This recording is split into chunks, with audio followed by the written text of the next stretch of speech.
Hello, beautiful people, and welcome to Drawing Down the Stars. I'm Snappy, and thank you for joining me for our live tarot session today, November 20th, 2024. It's a beautiful day. It's a wonderful evening. We're going to be doing a little bit of a special episode today. My dear friend Ryan Seven will be joining, and he's going to be here in about 10 minutes or so. He's just running a little bit late. But in the meantime, let's give a shout out to everyone here in our chat. Good to see you in the Coastmas. Much love, Gomi Kozu. Good to see you, Val.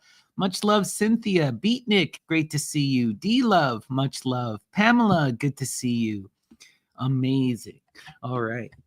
So let's start off by talking a bit about the astrology. We are now in the moon in Leo. Beautiful, intense energy. Leo is such a powerful, fiery energy. It is that energy of confidence and strength and of passion.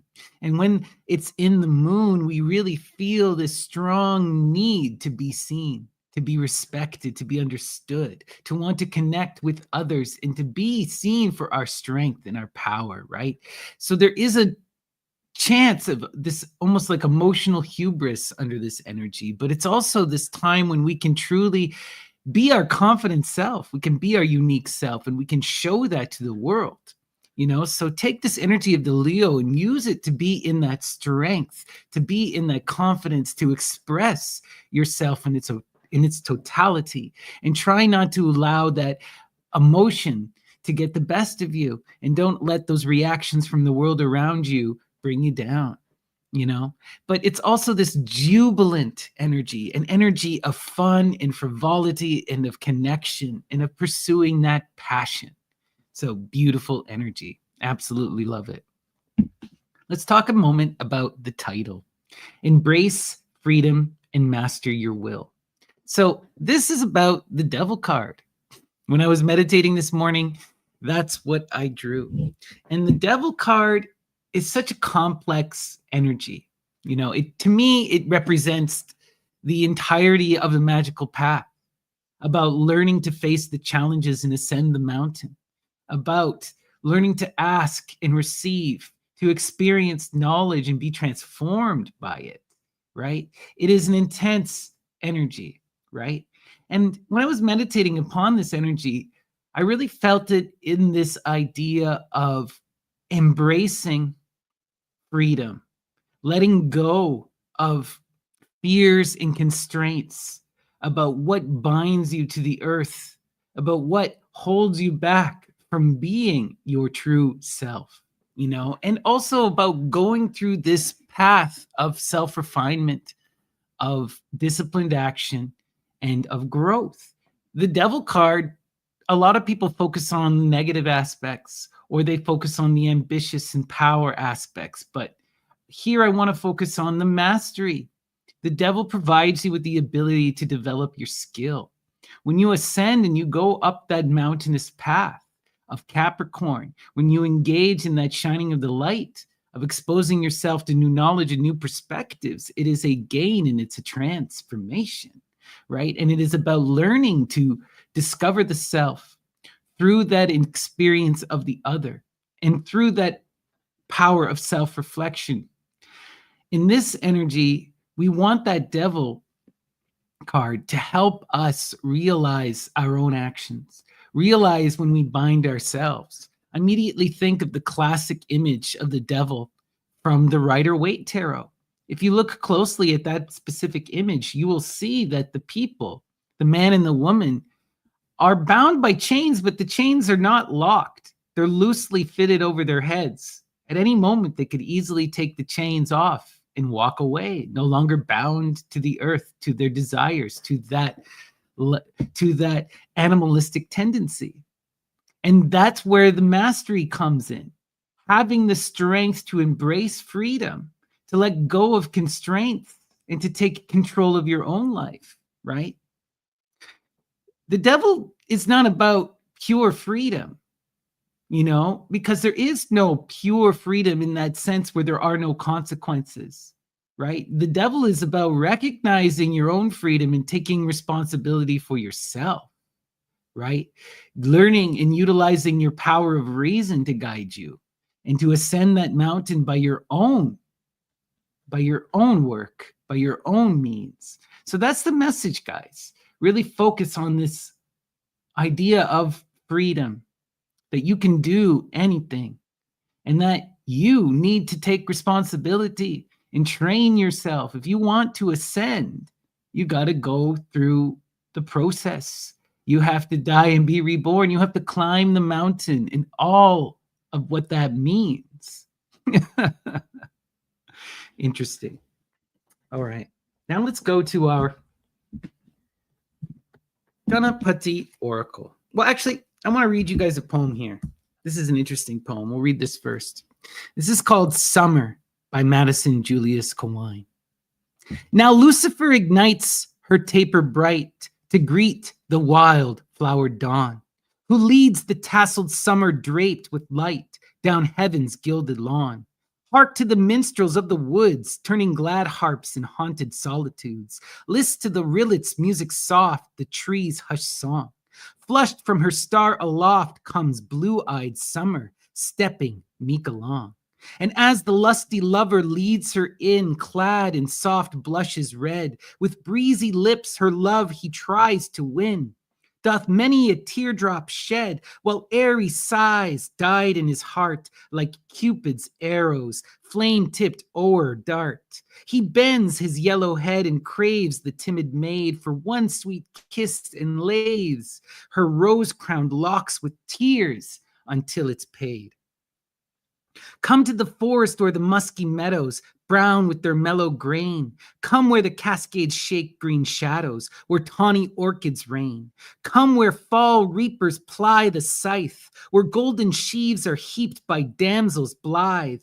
Come to the rock-rough mountain old, tree-pierced and wild, where freckled flowers paint the wold. Hail laughing summer, sunny-haired blonde child. Come where the dragonflies in coats of blue flit o'er the wildwood streams, and fright the wild bee from the honeydew, where if long-sipping dreams come where the touch-me-nots shy peep, gold-horned and speckled from the cascades steep. Come where the daisies by the rustic bridge display their eyes, or where the lilied sedge from emerald forest pools like lance-like thick rise. Come where the wild deer feed within the brake, as red as oak and strong. Come where romantic echoes wildly wake old hills to mystic song. Come to the vine-hung wildlands hoary. Come to the realm of hunting song and story. But come when summer decks the land with garb of gold, with colors myriad as the sand. A birth fair child, though 1,000 summers old. Come where the trees extend their shining arms unto the star-sown skies, displaying wrinkled age and limb-gnarled charms, when night, moon-eyed, brown lies, upon their bending lances seen with fluttered pinions in the moon's broad sheen. Come where the pearly dew is spread upon the rose, come where the fireflies wed, the drowsy night flame stained with sudden glows. Come to the vine-dark dingles, whispering glens, white with their blossoms pale. Come to the willowed, weed-haired lakes and fens. Come to the tedded vale. Come all and greet the brown-browed child, with lips of honey red as a poppy wild, clothed in her vernal robes of old, her hair with wheat, all tawny as with gold. Hail summer, her sandaled grain-bound feet. Beautiful, beautiful imagery, right? Connecting that Luciferian energy to the muse, to the summer, right? Absolutely love it. And I just wanted to point out one part here, which was just so moving to me. And it's this idea of the lover You want to be that lusty lover who pursues the muse, who chases after her, right? Who tries to engage her and won't stop his wailing until she relents and kisses back, you know? All right, we have our friend Ryan. How's it going, Ryan? Glad you could join us. Thought I'd come and kiss back. No, that's horrible. I was about to say How have you been? I've been feeling like heretic Jesus today from the looks of things. Oh gosh. The hair and the beard. I see it. I see Yeah, it. good, Oh, gosh. good. I was thinking Wow. at I had an idea today, and we've just been me and a friend have been talking about it a lot as like a small business idea. We did so much producing a deck of tarot cards, everybody, recently, which we're going to retry in March next year. But in the meantime, like, we should do a little business thing. So I'm hoping to maybe have a little tarot, a little sorties on this, but I'm going to keep the idea a secret until you've done the tarot, if you're willing to do it, because Oh it's yeah, so sure. funny. It's really funny. It's a funny idea. Wow. So yes. So if you're up for that, Oh yeah, yeah. That sounds like fun. Yeah, we can do yeah. that. Okay, we'll, I'm we'll let interested what to it see is the reveal itself. It's so funny, Snappy. We've been laughing about it all day, but it's going to be a legit little trial business, is what it's going to be. Well, that's exciting. I'm excited. That seems to be the thing that's going. Dion and I are working on doing a podcast now. We're going to push and try to monetize the channel and stuff. So Cool. business is on the horizon, it Well, seems, in the we'll energy see about today. that too then. Yeah, interesting If you want me stuff. involved, I'm game for that. Yeah, that would be fun. But yeah, Ryan, we should talk a Yes. bit about the astrology to start out with. So today we're in Okay. the moon in Leo and we're in the Right. Scorpio sun. So what do you feel about the energy today in general? What are your I thoughts? mean, I've felt everybody around me has been quite vivified, though some of the more feminine types have been a little on the edge. I think it's either giving you just some good. Well, if it's Scorpio in the sun and the moon in Leo, hmm, I've just felt the people around me and the vibes I've had. I've been poorly for a while. It took me a bit longer to get over the COVID than I thought it would. I was tired for a long time, even though I had no symptoms. I was tired, but I got to Oof. sleep a lot, so that was fine. But the moon in Leo, that's an unusual mix, isn't it? There's unusual. That's an unusual energy, really. A very feminized. Leo, in a funny way, is quite a feminine sign when you think Absolutely. about yeah the To me, I pride always and see it. the Go ahead, sir. no, please carry on.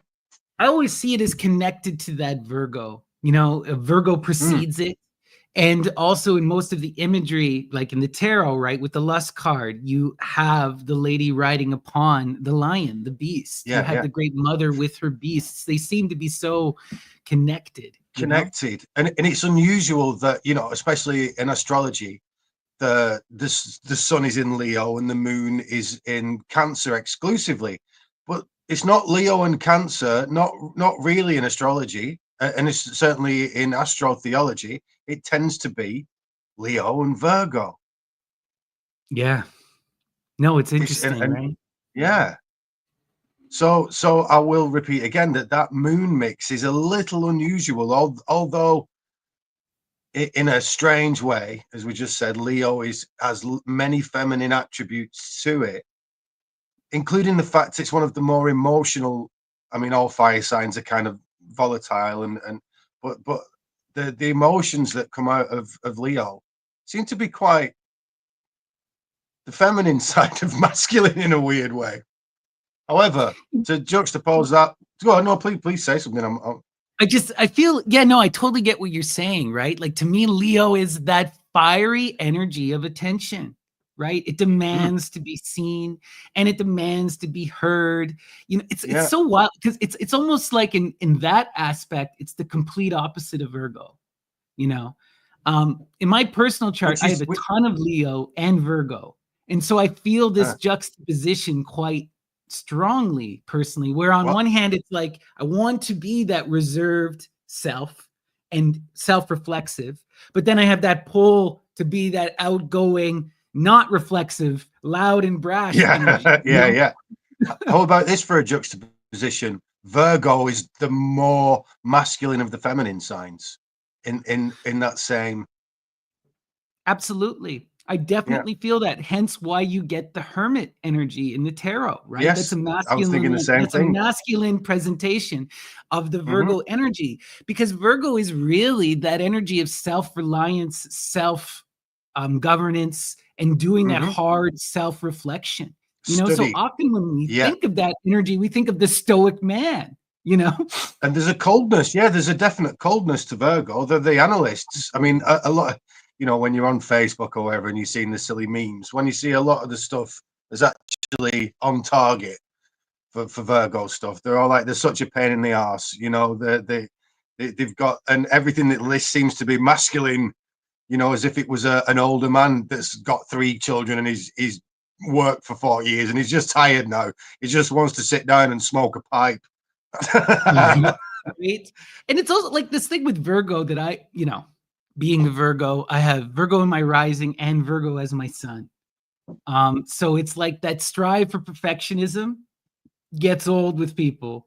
And then Yeah. also that uncompromisingness where, you always get these memes where people don't want to date a Virgo because Virgos are not going to bend the knee for you. You have to No, meet they them where don't know. they're at. They expect you to bend the knee. You are coming into their life. It's interesting where it's like Leo, I feel the reason why the Virgo and the Leo go so well together is because the Leo forces Virgo to share, to come out of her shell, to let down that harshness and to stop being so judgmental, right? Leo is such also jubilant energy, Mm, right? Like you're even saying that yes. you're feeling that while some people are feeling that other side, that emotional vulnerability that comes with Leo because we're trying to put ourselves out there. There is also that fiery, passionate, loving flamboyantness, right? And I think the result of that is what the energy of today has been, certainly for me and the people around me again, which has been that Leo energy, jubilance, flamboyancy. This is fun. And it's been actually in having ideas. It's not like there's been things going on around me. It's been coming from that bubbling up from the moon, the subconscious. It's, oh, I've got this good feeling, about these ideas. And so Right. That's how it's the Leo day's been is. about that for me. Yeah. you know Leo is such, right, again, like where Virgo is that very practical earth, right? Virgo needs that, like, inspiration is not enough. It needs to be written in stone, and it needs to be Yes. understood. Whereas like And Leo is like, no, no, no, no, I want to feel it in my heart. mm, Otherwise it's not yes. true, right? And I, So I want to again, it's take it and I want to balancing. run with it and throw it around and play with it and just have fun and see where that it's like almost living for the emotions of it rather than it is a straight. Now I think about it, Leo is very feminine, Yeah, ultra masculine too. of course. These emotions are what stir that active principle into action. That's that call to duty, really, that Leo has. But Absolutely, that's so a good linked is it point now, I too. see, with the feminine. Well, it's the fact that, look, when you break Leo down, yes, as you said before, it's the consciousness. Well, essentially, the consciousness is a cup. It's receiving. It might be also event. Oh, looks like we may have lost Ryan here. Can you guys hear me? Oh, wow. Okay. Well, that's a bummer. All right. Well, hopefully Ryan comes back. Let's see. Can you guys hear me? Please let me know in the chat. All right. Good. Okay. Well, we'll give Ryan a second here and see if he comes back. What a bummer. Cut off mid sentence. All right. Okay. We're going to just do our Ganapati Oracle while we're waiting. Oh, Ryan, you're back, it looks like. Okay. Can you hear me? Hey, I don't know what happened there. Who knows? The internet's All usually right. quite good around here. Okay, Who what knows? was I saying? Yes, the consciousness being a cup, and okay, Leo's kind of about the feedback loop of that cup. That what when you are being the conscious witness, and you want those inspirations and those things you've chosen to drink in to come out again and be shown. And I want to be the light now. But Right. the initial impetus for that is this consciousness, which is a cup. If you're witnessing something, you are beholding that thing. And what does a cup do? Well, it beholds the waters.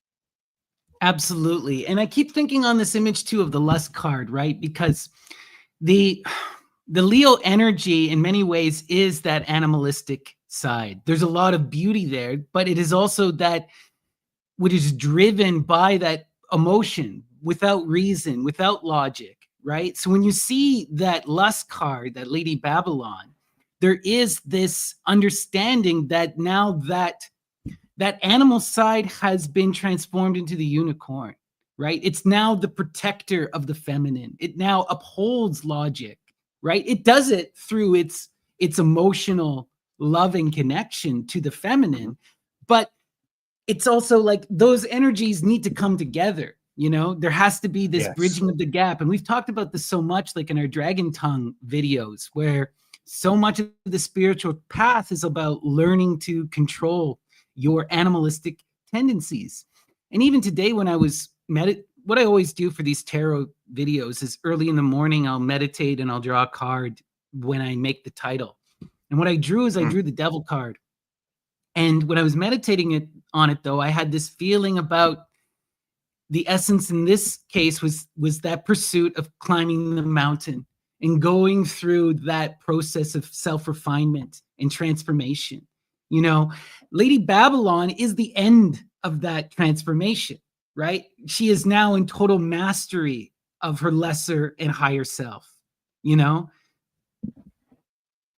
Yeah. That lust card is Totally. also strength, and that strength comes from the control and the Yes. mastery of the animalistic side. Yeah. I mean, on some of the root of that. Well, let me change. On the Crawley card, she's riding the beast. On my version of the tarot too, she's riding that beast and actually having a good time with it. On the earlier cards, that beast is being subdued. More brutal times, these cards are from the 1400s, so things were a bit more brutal. The origins of that story, like from Hercules and Samson and similar characters, and you can probably trace it back to Gilgamesh. Well, what they do, and you can see on some tarot cards, is they break the jaw of that lion. That's what they do. A bit brutal for these days, and not something I particularly agree with, actually. But it's stopping the bite. It's stopping that devouring aspect of the life force that's in you that makes you want to eat and fuck and you do all these things that are good for you and are needed for life, but are quite easily you quite easily fall into excess with these things and get addicted. So what it's doing by a kind of by that woman more than anything is Virgo on those cards. Is she not? Well, Absolutely. she's using that calm stoic nature that you just mentioned to have those feelings abate or at least analyze them and be use that Leo energy of being conscious about them and get them to stop. But yes, Right. breaking the jaw of that animal that runs rampant in us and will make you do stupid things. I also think of like there's that classic Aesop fable of the woman and the lion where she pulls the thorn out of the lion's paw, right? Mm, And everyone's terrified, thinking the lion is this monster that's going to kill everyone. But through her logic, she sees that if she helps and befriends the lion, that now everything can transform. And that's also the story of Beauty and the Beast, right? Which is such a yes. quintessential European story. That Hmm. feminine conquers that beast and transforms them into the prince, into the emperor. They can only be that emperor when they are united with that Virgo, you know? Yeah. Yeah. That is And the this is such a feminine potent story of the thing, West. Yeah. Brilliant. Yeah. Well done. right? Like that.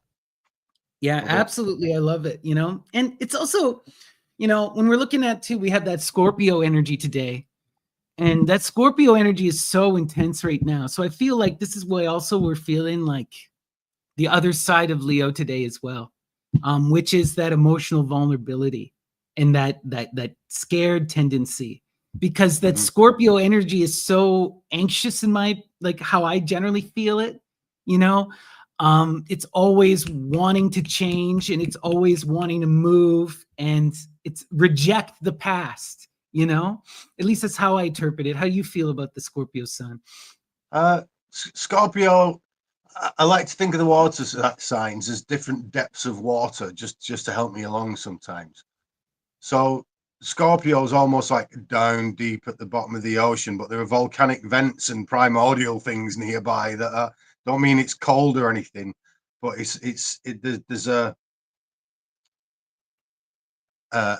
an angry stillness, almost like a volcano about to erupt. It's not erupted. It's definitely, it's like a potential. There's constant potential for eruption there.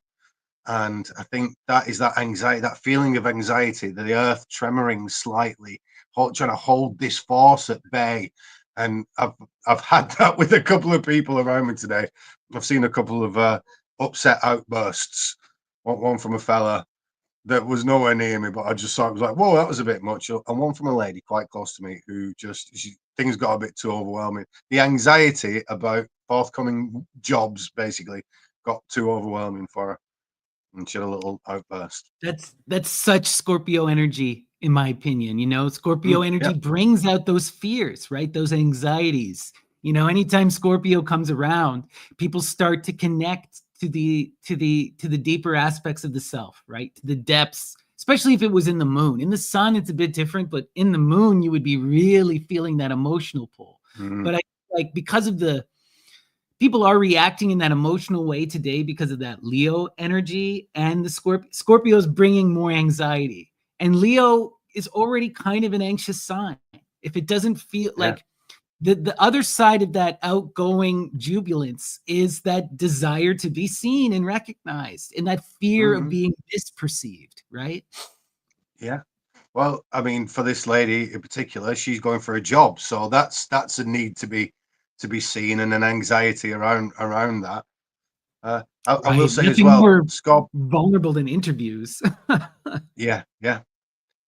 Scorpios ruled by Mars, so they're an unusual match. But there's two sets of fire there, and the Scorpio does have again, you got a masculine bent to Scorpio as well. There's that crabbiness that's also in Cancer that'll make you got a scorpion's got a hard shell and a soft inside, and it's got pincers and a sting on it. So you don't go poking a Scorpio because of that eruption thing again. There's a deep anxiety there about everything and everyone, and a need for solitude because it feels like it's being attacked often. I don't meet many Absolutely. Scorpios, but I get the feeling that they're tough to handle. They're always in that mode of being honest, right? Like Scorpios, I found the ones that I've met are so emotionally honest, right? Where a lot of people have a hard time connecting to the depths of their emotion. Scorpios tell it to you plainly, which makes it intense, because if they're Mm, hurt, you will know, you know? And people get hurt all the time over the simplest of things, right? So it gets intense in that energy.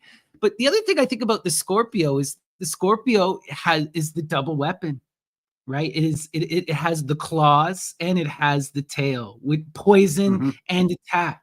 It to me it represents that Mars is perfect because it represents that self-protection, right? Scorpio energy is that energy where it's like, okay, I need to do something to change now, right? It is that death energy because it's facing that death head on and is saying, how the mm, fuck do I adapt? I am not yeah. going down without a fight. I will bite you. I will sting you. I will get through it, you know? hmm I think it's because there's that, like you said, there's that honesty, that realism about things with Scorpio. Although I think down in the depths where they are, things can often get murky and difficult to see as well.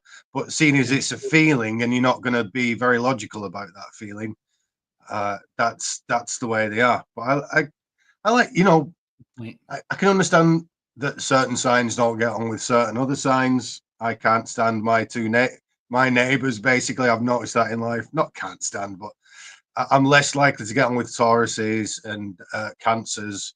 And on the opposite to me is, as a Gemini, by the way, on the opposite to me is Sagittarius. Now, when I meet my mortal enemies, they tend to be Sagittariuses, but the people that are most of a pain in the backside to me are definitely Taurus and Cancers. So, and that's a frivolous thing to say and a very sweeping statement, I but there you mean, go. I we said all it. notice these patterns in our lives, though, at a certain point, right? Like, I find it's just the way that it's worked out.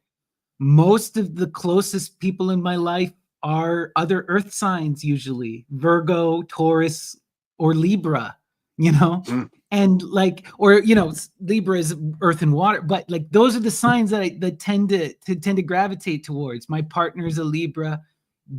Dion, one of my closest friends, is a Virgo. mm, It's like I don't know. It's interesting how these things tend to play out. And I definitely noticed that too, is that as much as I have strong Leo energy, when I meet people with a Leo sun, I struggle with them. And even though it's right next to me on the Virgo, it's yeah. interesting. Well, it's because what I love about the zodiac is that one of the first symbols that really appealed to me as a child was the yin yang symbol. Mm, There's something, it tells so much just by looking at it. The opposites in play. Well, the zodiac's that same thing. However, it's the opposites in play. There are several kinds of opposites going on there, and so it's a much more extrapolated, though less condensed symbol. So I love that about it, and it makes sense because what's next to you is a kind of opposite. What is opposite in a diagonal across the wheel of the zodiac? That's also a kind of opposite, and you know there's also something quite attractive about your opposites as well. Well, they yeah. say opposites Air, attract, don't they? Libra's air. Sorry. Yeah, thank you, Leslie. Why? What did you Yeah. say? I said it was watery air earth, which is just wrong. Oh, sorry, But yeah. I just heard you say Libra, and I had my own assumptions. Yeah, but yeah, I just love the zodiac for that. I think more than anything, what it is a great training device for in the strangest way for actual logic. That you are all the adding and subtracting and polarizing you do is logic. Is perfectly logical. In fact, you can break the zodiac down into numbers. You've got four of the four elements there, and you've got the three of cardinal, fixed, and mutable. And it's just the way that those numbers are polarizing that make the opposites on the wheel in the first place. And then after you've done that, then you're assigning the feelings and the meanings to it, depending on where Right. it is. So it's the greatest teacher of logic in my opinion, and because it makes you do the alchemy of adding those polarities together in order to understand what it is. The zodiac It's will never really be lost for that because you can just no. work it out by looking at it and understanding it. Right. And I feel like the reason why I like it so much is because it is this unifying, in many ways, it becomes a unifying theory, right? It's something that can be applied to many, many, many different, all of these models on one hand are absolute BS. But then on the other Hmm. hand, they function and they work and they work. Yeah. You just have to use that logic and that reason and push it to where it goes. But also recognize the limitations. Like, I'm not one of these people who are going to be like, oh, the zodiac is perfect. There is a lot of pseudoscience silliness that people bring Hmm. to it, but there's so much Mhm. beauty there if you can embrace that mythopoetic perspective and take it in this almost psychological, that realm between psychology and spirituality. That's where I feel Yes. that it sits best. Like the tarot, like Thelema, it's about helping you find purpose, helping you understand yourself in relation to others and in relation to archetypes. But Yeah. fundamentally, these archetypes are just that, ideas. Mm, mm. Doesn't mean they're not beautiful. No, I will say though, the older I get and the longer I'm around, it does seem like there is something to the whole "you are born in Scorpio." There are certain characteristics that you're likely to have. Oh yeah. It really does seem that way. It I really mean, does. I do astrology readings sometimes for people when they ask. It's not something that I heavily promote because I don't feel as comfortable in the astrology. But anytime Mm, I've done like a serious astrology reading where I go through the chart with people, it's wild. It's wild how much it's accurate. And people mm, just freak out when you go through it. And it's not anything that I'm doing. It's everything. It's just the astrology. All I'm doing is I'm yeah, looking at your charts and I'm comparing and contrasting. Oh, you got this is in your house, and this is in your stars, right? Well, what does this mean? And we just go through it. And it almost always applies. It almost always applies. And then there's just crazy little things, like I did a astrology for my partner and I, and our Venuses cross and our sun signs cross. It's like no wonder we fell in love. Like no flipping wonder, yeah, like it just there's things that work out that sometimes it doesn't work out perfectly, but in my experience, more often than not, the astrology's been accurate, yes. you know. Well, what does I mean, this isn't the forum for that, but it just makes me Mm. think. What does that mean then? Is that music of the spheres that is that old system of the spheres of planets and the order of the heavens? Is is that valid? Is that the actual truth of the metaphysics of the universe? I I don't like don't to know make because I'm a yeah, pathetic human. I don't know either, right? We're both this is one thing I love and respect about us, right? You got to admit your own limitations, but at the same time, I apply theories and I recognize that it's a theory or it's a working system. Like I work with the tarot, I work with the astrology. Now, does this explain? I work with hermeticism. So what that means to me is I look at the world and I do think about it in terms of that which is above is the same as that which is below. Now, is that absolutely true? Heck if I know. But this seems to work, and it makes my life beautiful, and so I'm going to keep doing it. Mm. Well, it's the same in physics, you get Yeah, theories and they work well enough. Newton's theories worked well enough until we found quantum theory.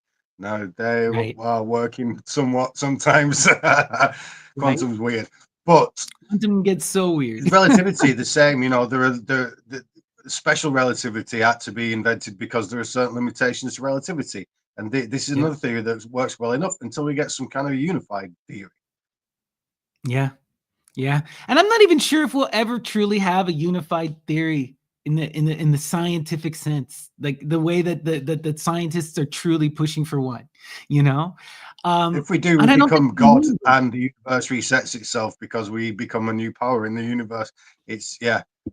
There you go. I, Right? I If the don't. I universe. think the thing is that we can't actually penetrate reality that far. I don't think any instrumentation will be able to penetrate it that far to actually get we might get most of the equation, and then there's just some detail, some variable missed off there that we can't get because there's another layer of reality that we just can't get instrumentation that will penetrate that far. I mean, that's very true of our present moment. Very true. And I would not be surprised, right? We are limited by our physicality, our individuality, and by the limitations of our mind and by the limitations of our technology and our community. You know, um, there's so many limitations and things that hold us back from true grandiose understanding. And like you brought up quantum physics. I don't even like to talk about quantum physics because the truth of it, unless you have a physics degree, you're not parsing it. You're not parsing it. Like and I'm going to admit it, like I cannot tackle quantum It's I am not a physicist and have Mm, no understanding on that level. Now, I've listened to lots of people describe it and talk about it, and I have a general interest, but that's all it is. And I have to admit my own limitations on this fact, and I feel like this is a problem with so many of us. It's like we confront things that are so difficult, like exceptionally hard maths or exceptionally hard language, mm, and you have to just admit that you're not going to get it and that you need to work with others. But we have this hubris in our modern society, at least within the way that our media portrays everything, where people have to know. And I'm sorry, like, we're not going to know. Maybe a yeah. couple of us will know. But even then, can they explain it to the rest of us? you know, Life is I absurd. yeah, I think one of the things about growing up and or becoming a bit spiritual is just admitting to yourself that the whole thing is just a big cosmic joke. You'll never know. And maybe in some form, if we pass over to the other side or something like that, maybe there's at some point we can know, but not in this corporeal realm. And you're just going to have No. to put up with it. And actually, it lightens the burden somewhat, Yeah, the it burden absolutely of life. lightens the burden.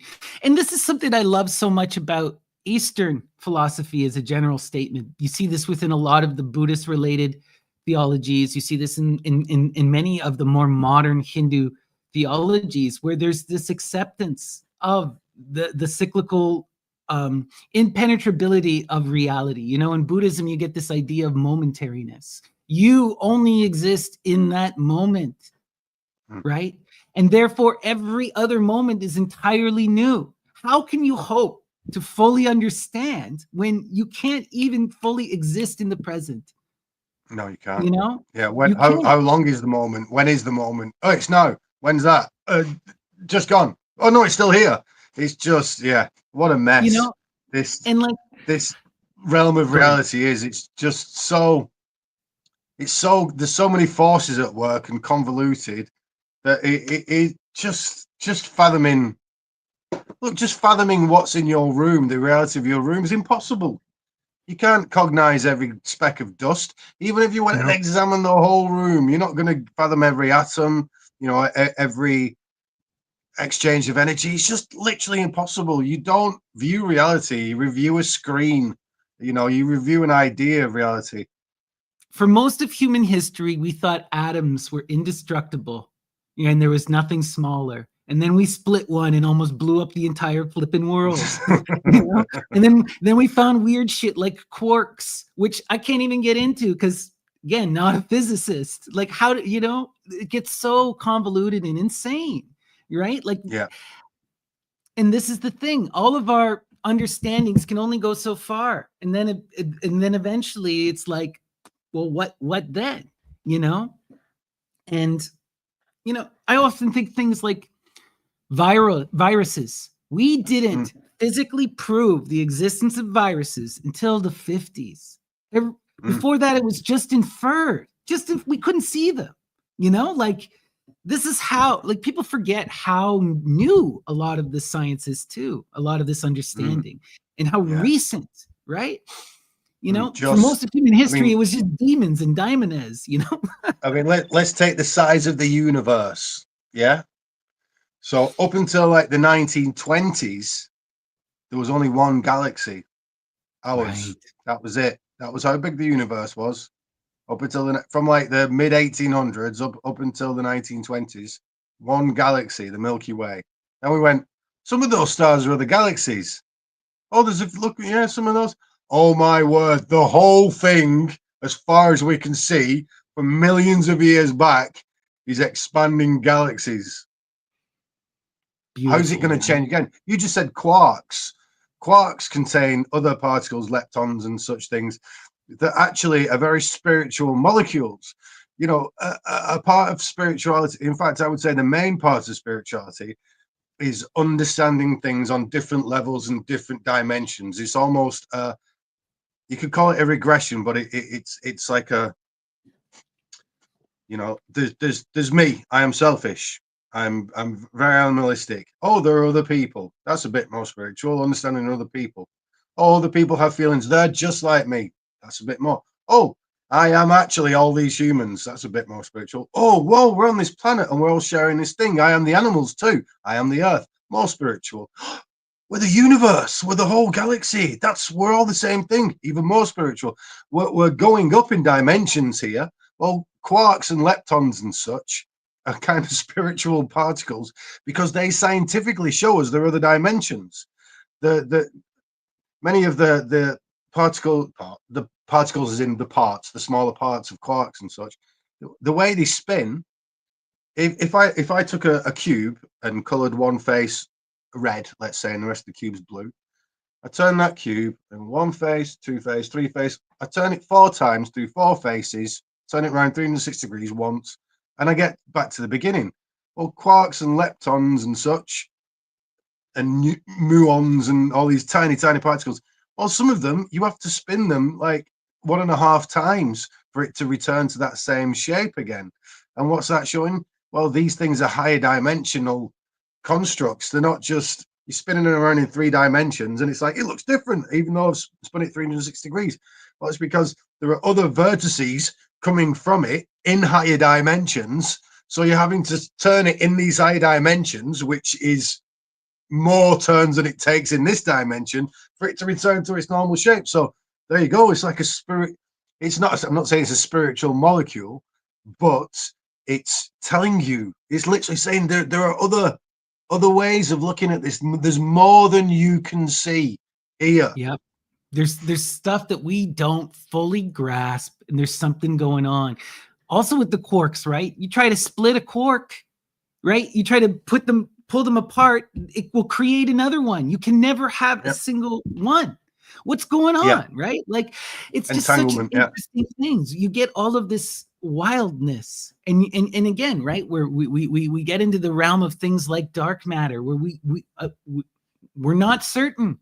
This is now we get into the entire realms of theoretical. This is just a placeholder for something that we can, like with viruses, we can see that there's weight, but where's that gravity coming from? What is causing it? Who the frick knows? There are many theories, but we don't know. We don't. We just know that there's something there, right? You know what would be rubbish, Snappy? You know what would be really bad?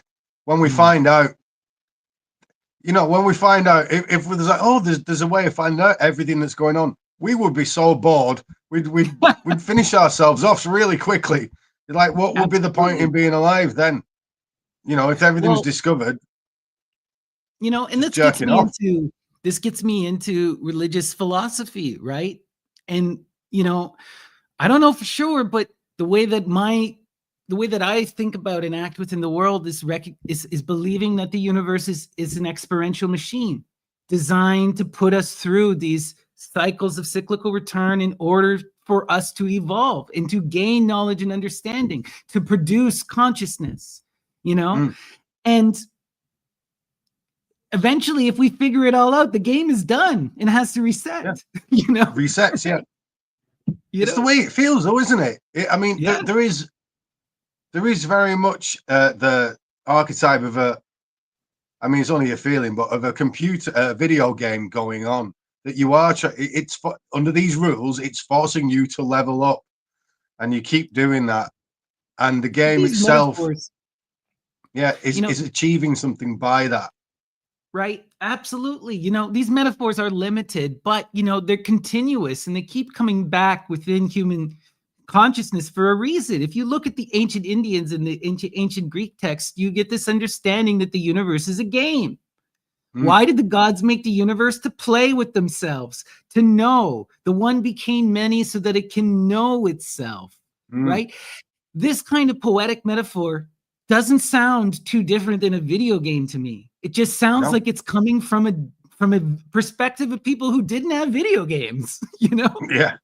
Right? This is why you get those images. Like, I always remember, this is from a movie, but one of the movies that really set me on this path as a young person was Jason and the Argonauts. And there's a scene in Jason where they're in Olympus and they're playing chess with the Argonauts. Yeah.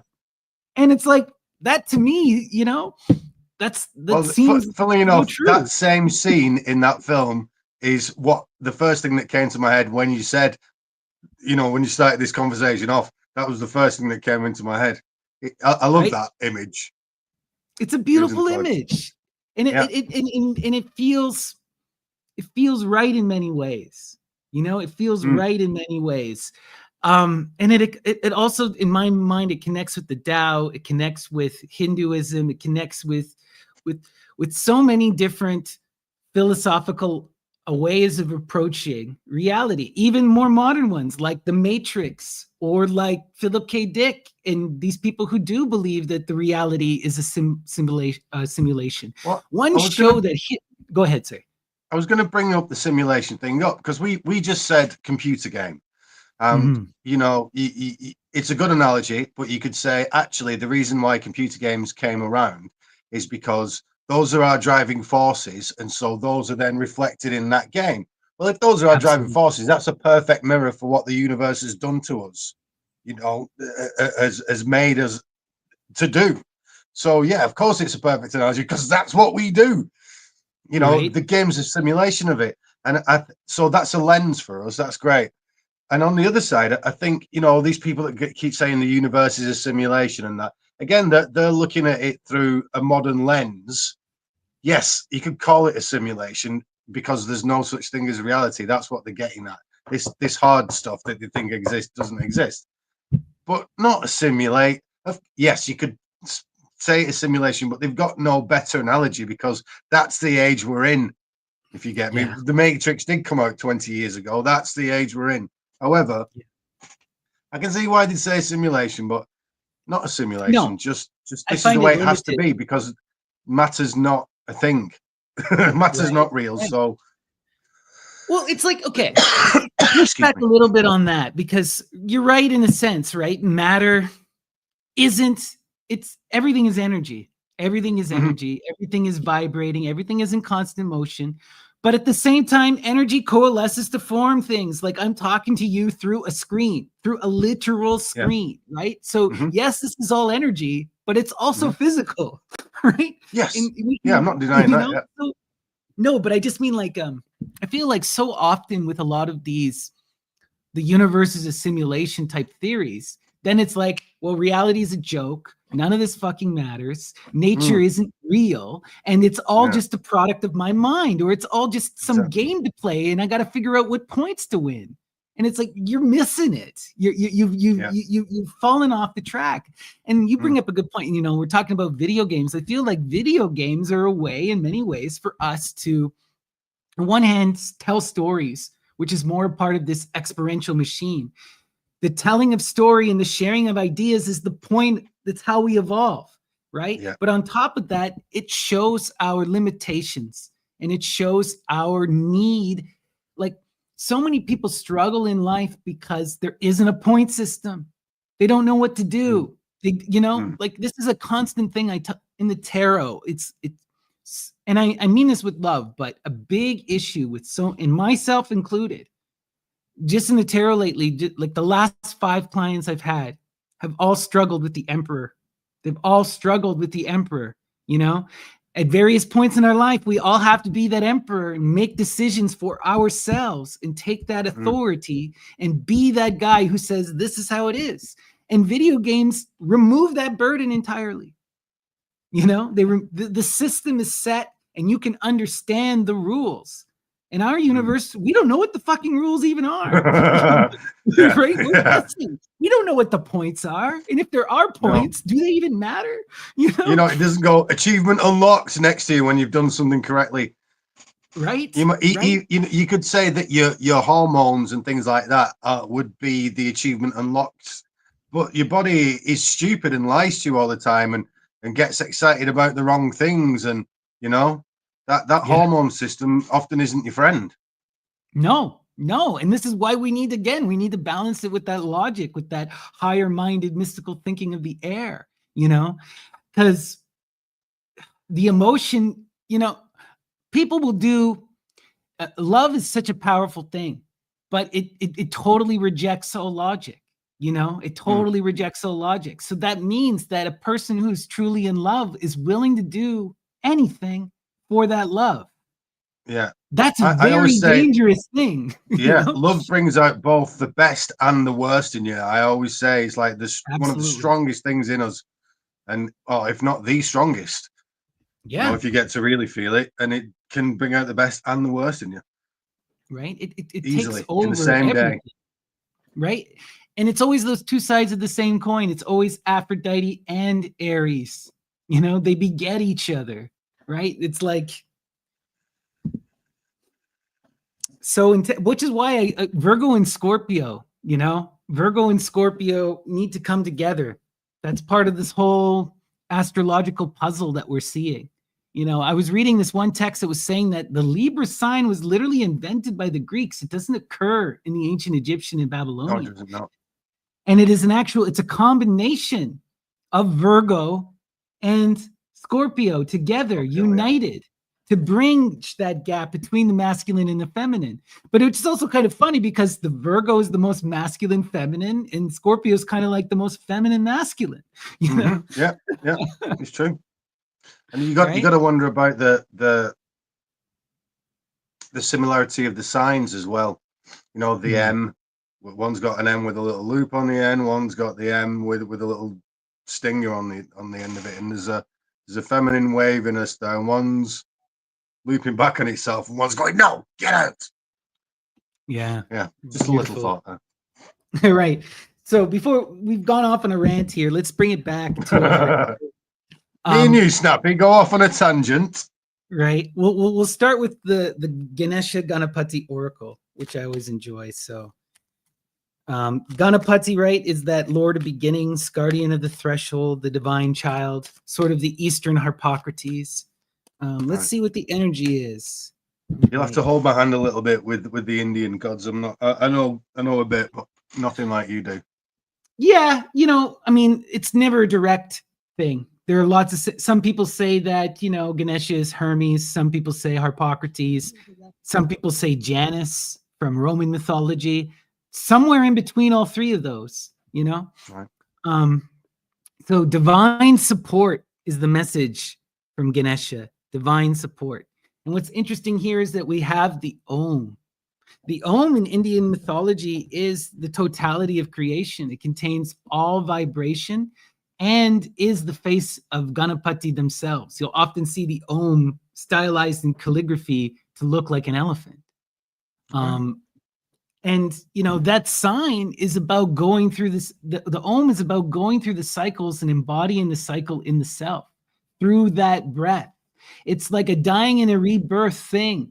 You start at the beginning, you go to the end, and you're literally going through the cycle in this ritualized act of transformation through that focus, through that hermetic moment, And to me, this divine support, it's about connecting to the universe. And it's about really going into that knowing of the self and letting go and trusting in fate, for lack of a better term. What do you think? The first thing I think when I see Ganesh is the fact that they keep saying it came from a mouse maybe originally, and that mouse somehow transformed into an elephant. What do you think about that? I don't know about if Ganesha was originally a mouse, but Ganesha is okay. So Ganapati Ganesha is associated. He's very much like the mother of Lares, Acca Larentia in Roman mythology, or Hermes, in the sense that he is in charge of all of the lesser spirits. The Ganas are the attendants of Shiva, right? They go between the underworld and our world and the heavens, and they kind of facilitate this crossing of the threshold. In the Ganapati myth, the one I'm most familiar with, Parvati creates Ganapati out of her dead skin as a guardian to protect her, because she's going to have a bath and she wants alone time and doesn't want that Shiva to come and impress his will upon her. So she creates Ganapati and puts him at the doorway and says, "Don't let anyone in." Well, Shiva is randy and he wants to sleep with his wife, and he's like, "Let me in." And Ganapati says no. And so Shiva cuts his head off. and throws him to the side and goes in. And then Parvati freaks out, is going to destroy the whole universe. She starts turning into Kali. So Shiva, to calm her down, grabs the first head that he finds, and it happens to be an elephant.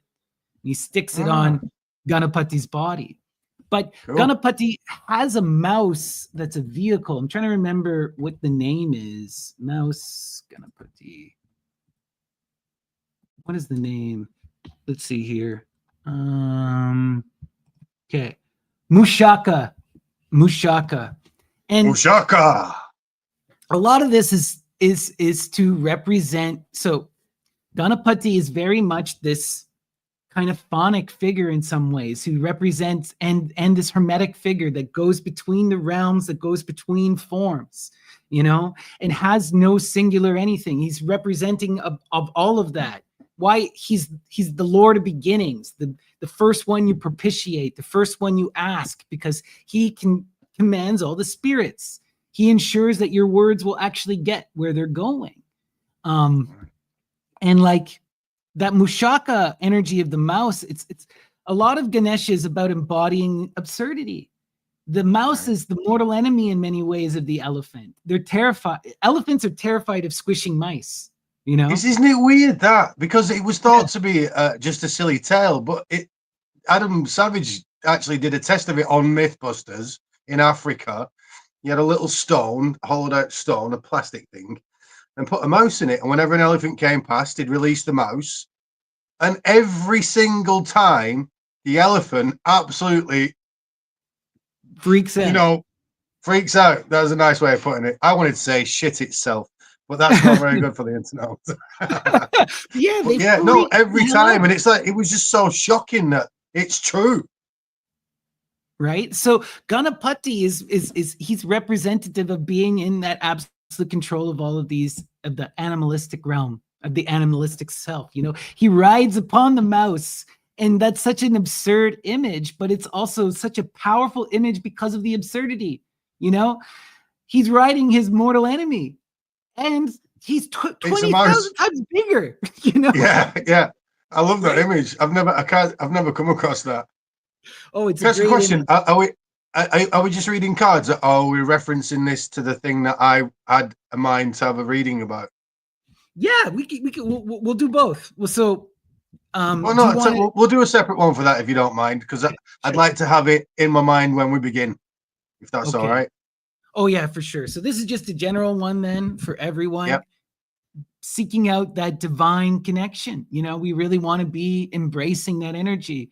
And we do that through the Om. The Om connects us to all of creation, and it pushes us through the cycle in that limited personal sense, as above, so below. When you chant the Om, you go through the entire cycle of creation.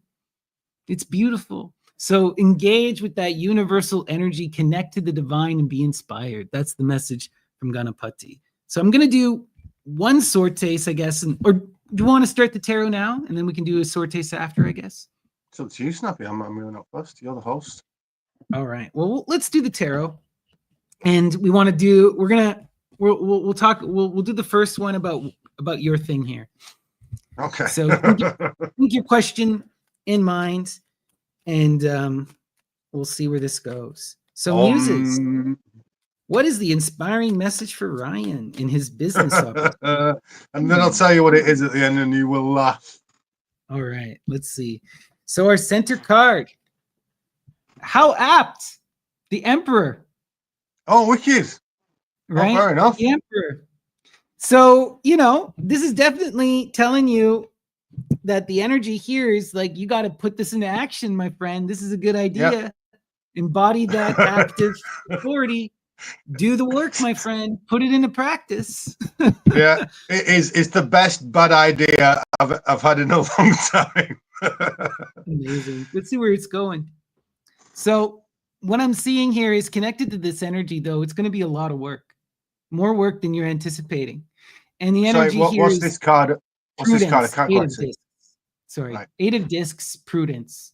So we know the 8 energy is always about that continuing to push to build into the 9, right? Which is that most expansive and outgoing energy.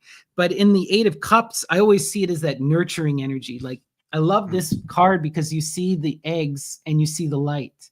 So it's both about nurturing your intellect, but also raising and taking care of that next generation, you know?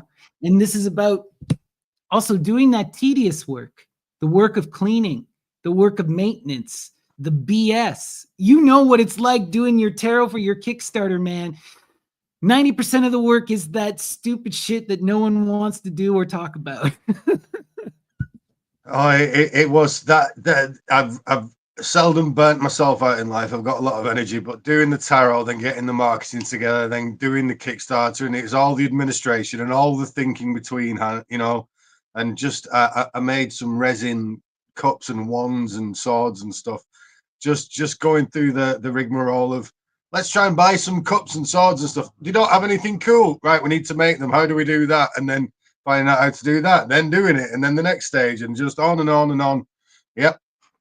Well, I must say that this idea is a lot more simple. All right. Well, still going to take a lot of work. Oh, this is interesting. Princess of Wands. You're going to have to nurture this passionate energy, my friend. Yeah. Wow. Getting that prudence full. So this is an energy.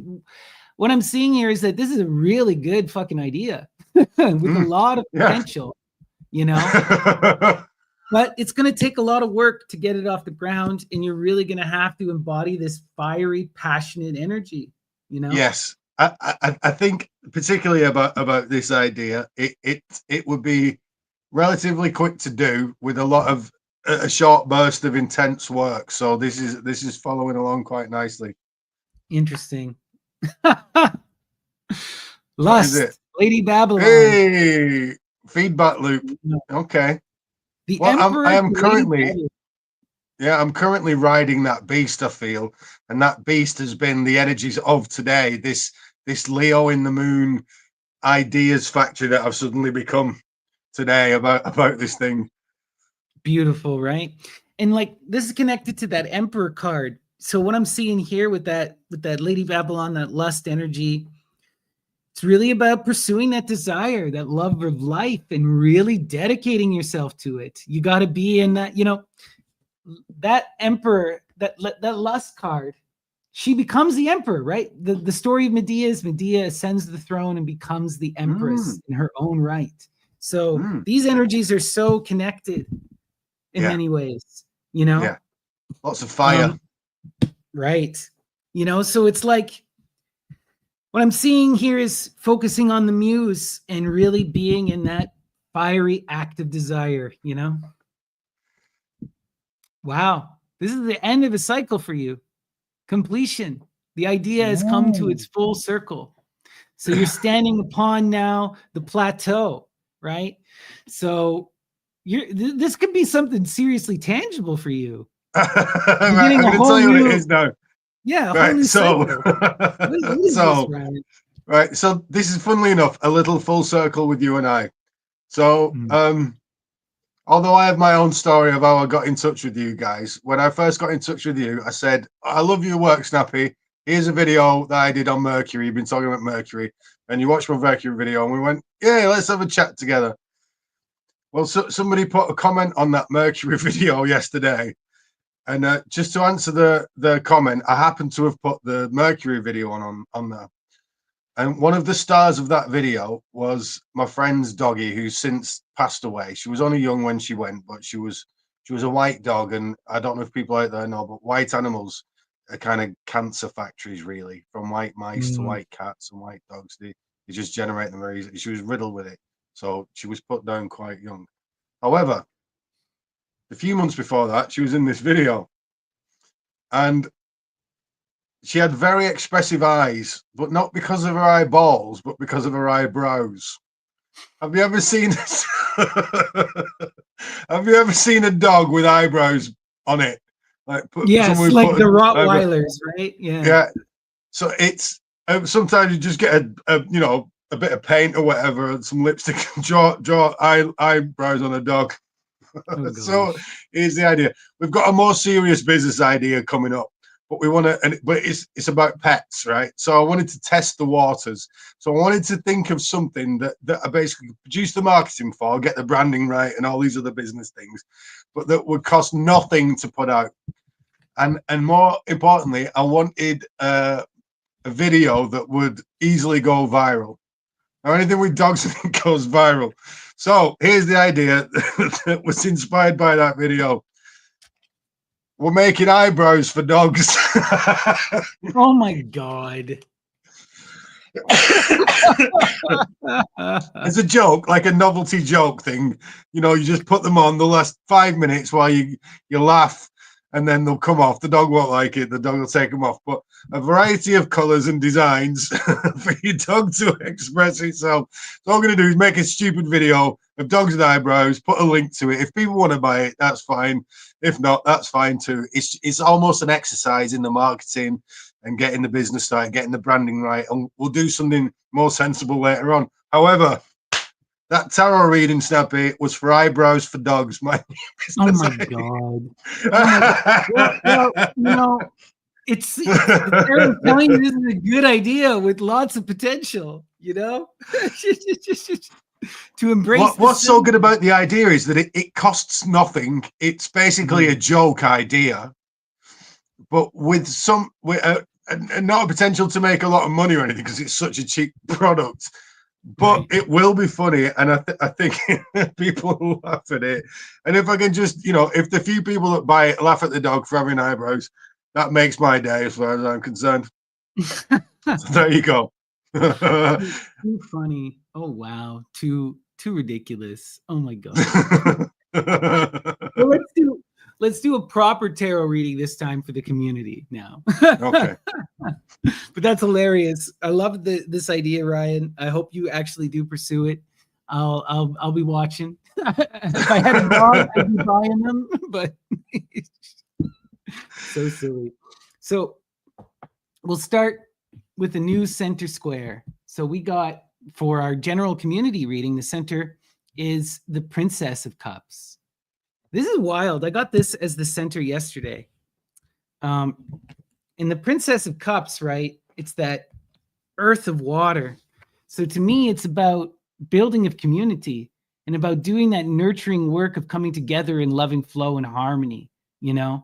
It's that real transformative work. The princesses, to me, always scream of the generations, about working for that next generation, of working for something that'll expand beyond you, that's not you. So it requires that selfless act. And what I'm seeing here, I feel like this is about the true building of community, drawing that Virgo into the earth and embracing that watery flow that brings people in loving harmony.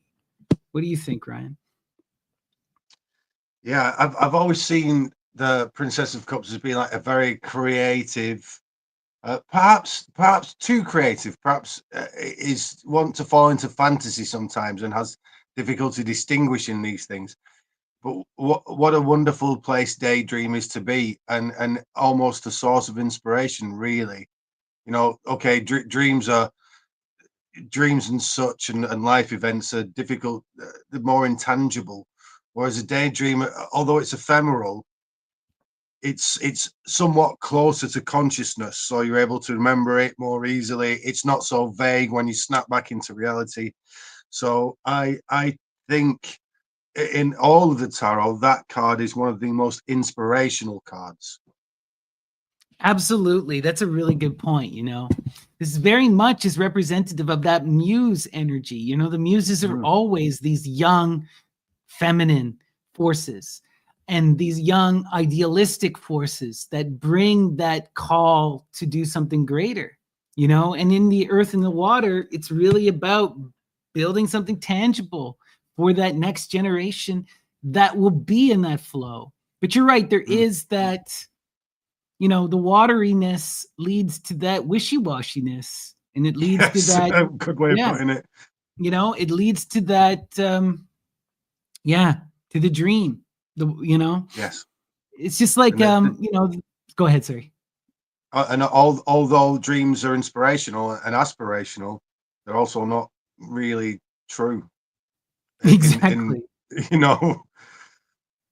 That's such a good And point. They're not true. They're not true in a literal, they're true in an emotional sense, but they're not mm, literally true. true, yeah. And I feel a lot of people struggle with that, with Mm, the dream. But let's continue here, see where this is going. Oh wow. So connected to that Princess of Cups on the right, we have the Queen of Discs, mm, Capricorn, Lady Capricorn. And that's water of earth as well. We have the earth of water, now we got the water of earth. whatever, yeah. And so it's like what I'm seeing is how we bring that inspiring energy that'll bring that community, that'll build into that next generation, is about being this hardworking feminine energy, right? The Capricorn energy I see is that kin building energy, that manager energy. Mm, She does the hard work to ensure that everyone is protected and secure and that everyone is building. But because she's that one, she's also the taskmaster. She's got yeah. to keep I, everyone on point. I see her as being very Mary Poppins. That's a really good She's one. wonderful. Yeah, she's wonderful. She's a nursemaid. She will look after you. But in her looking after you, she will tell you what to do. She will make sure you're in line. She'll make sure that you're dressed properly. You're doing things right. There's an order to these things as well. Yes, very much a managerial energy, nurturing, but often in a strange way, cold. Yeah. Cold is that so much love through that coldness, but often quite cold. Not necessarily cold, but yes, strict, Yeah. strict. Strict. There is, because, this energy is really focused upon that security and upon the future, right? This is a building into the future type energy. And often it doesn't have time.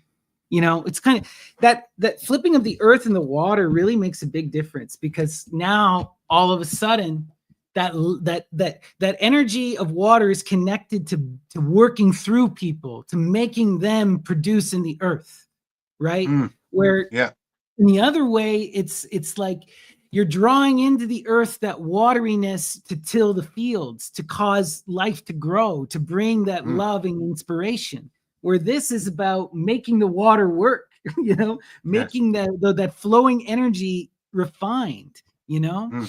I would also say that when you're in the watery side of things, things are more fluid, and I said the word ephemeral before, but you kind of think yourself under the water, like, oh, I'm floating around, I'm floating. Things are kind of dreamy and slightly profound, but possibly meaningless because there's nothing to connect it to. Whereas in the earth, suddenly you are bound by time. Time's a big factor, not just the time that you might have proportion to do something, but the fact that the world itself is working on you.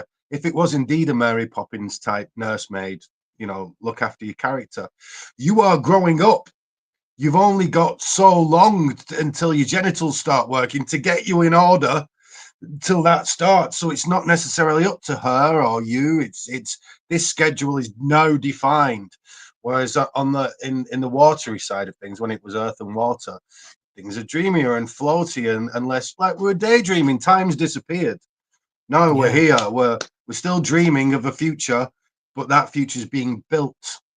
There's definitely Also, an idea and a building going on here between these two cards, I feel. absolutely. There's also another darker side to this card, in that this card is willing to do what is necessary to maintain that structure and to produce into the future. And that includes sacrifice, Mm-hmm. right? That it's they are willing to do whatever it takes. And it is that energy of for the greater whole, right? Mm, Not the individual. So no. this is very painful energy for some people who get caught on the peripheries, because she may just cut you, she Yeah. may force you, right? And or you may have to become that force who has to make those tough decisions. You have to be right. Like if you're that builder projecting into the future who's trying to manifest that tower, you got to manifest the tower. And Mm, that may require a lot of sacrifice to get there, and no one wants to make those tough decisions, but they need to be made in a practical, yeah. realistic earth framework, right? I think sometimes for some people they've stayed in that mode for so long that there's a harshness to the personality, and maybe a blinkered view of things, that this is the way it must be. And sometimes you must break out of that. But I would say the antithesis to that was that Princess of Cups that we had a Yeah. moment ago. So I think there's a beautiful balance actually going on here. As it would, again, it's like the Zodiac. These two cards are somewhat opposite to each other. They're somewhat opposite, but also the same. You know, Mm, it's like it's very beautiful energy. And what we're seeing here is that in order to raise this energy and to take care of that princess, to bring that inspiration, you got to be that one who's working in the earth and thinking long term, who's going to provide the mm. security, who's going to provide, you know, like this kind of princess in that watery dream can't function if there isn't that foundation. Well, And there's she's almost the nothing one who to builds the do. foundation. Hmm? Yeah, it's almost like the Princess of Cups doesn't have an aim or a goal, Yeah, just to dream and produce. Now she yeah, might be producing awful things as much as or useless things. You know, yeah, it's all a dream, and that managerial energy of the Queen of Discs. What was it? Sorry, yeah. Queen of my Discs. yeah, Queen of Discs. Um, is actually can see the future of these ideas, and he's going, that idea, no, it's that idea, you got to stay with that idea, let's go, we're off, you know. And Right. she's nursing it into fruition. That's a good point. So our next card here on the left, this is interesting. We got the Four of Wands completion. You know, when I see this energy, this is about standing on top of your first plateau. The fours are the first kind of solid energy that you meet in the tarot system. So Yeah. this is about, what do I actually want? What do I desire? This is about finding that, and you're drawing it down. You're turning it into something tangible, right? This is about fixating it in your mind. So what I'm seeing here is with that queen, right? What is the queen doing? She is building and providing for that next generation, It's a right? project management thing, it seems to me. If I was Yeah, to put it in everyday parlance, there's a project being formed. You know, you could say that Four of Wands is the project in her mind starting to come to fruition. Then you need this nursemaid, you know, this matron energy from that Queen of Cups, Queen of Discs, sorry, to actually get it to be made. You know, there's right. a whole How do you project make going that on here. princess communal loving flow energy real? You got to draw it into actual physical form through that inspiration, and then you have to build it through Mm-hmm. that energy of doing it. You know, that's a good point. Yeah, wow, interesting. Let's see where this is going. So on our next line, connected to that Princess of Cups, we have the Priestess. Mm. You know, the Priestess energy is the first truly feminine energy in the deck. It's the moon, and it is that unconscious, but it's also that consciousness coming into form, coming into that. Sorry, it's that unconsciousness coming into form, coming into creation. You know, the priestess does that hard work of of causing the unconscious to take form, right? The Mm. feminine gives birth to the next generation. The Mm-hmm. priestess weaves, right? I always love that energy or the imagery of the Lady Frida Harris card, because you see that priestess weaving in the background. She's created that entire pattern, right? Mm-hmm. So very much connected to this kind of disc energy, in that she's doing that long-term transformation through literal action, through Mm. action. Mm. What do you think about the priestess here? I think if we're going to relate it to the cards that we've already put down, it's almost like saying that you need a matrix of principles or something similar. You need a foundation of whatever this project is that's being made. You need to make sure that it's got sure foundations, is what I would say. Absolutely.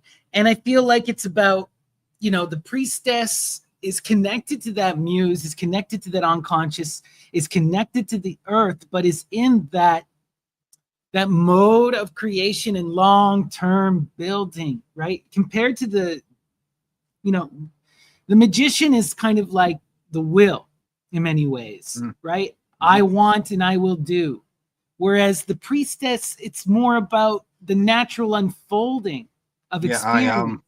Yeah. I am becoming of the self, right? Mm-hmm. Connecting and building and going through that experiential change. So this Yeah. is really about to be that princess, to manifest this princess of cups. We almost have to embody that energy, you know, and we're gonna have to be that loving flow.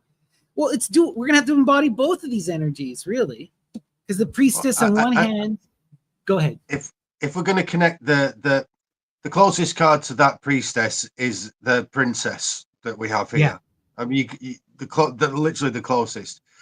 But I feel like whereas the priestess is, for everything's kind of floaty and fantastic and fantasy.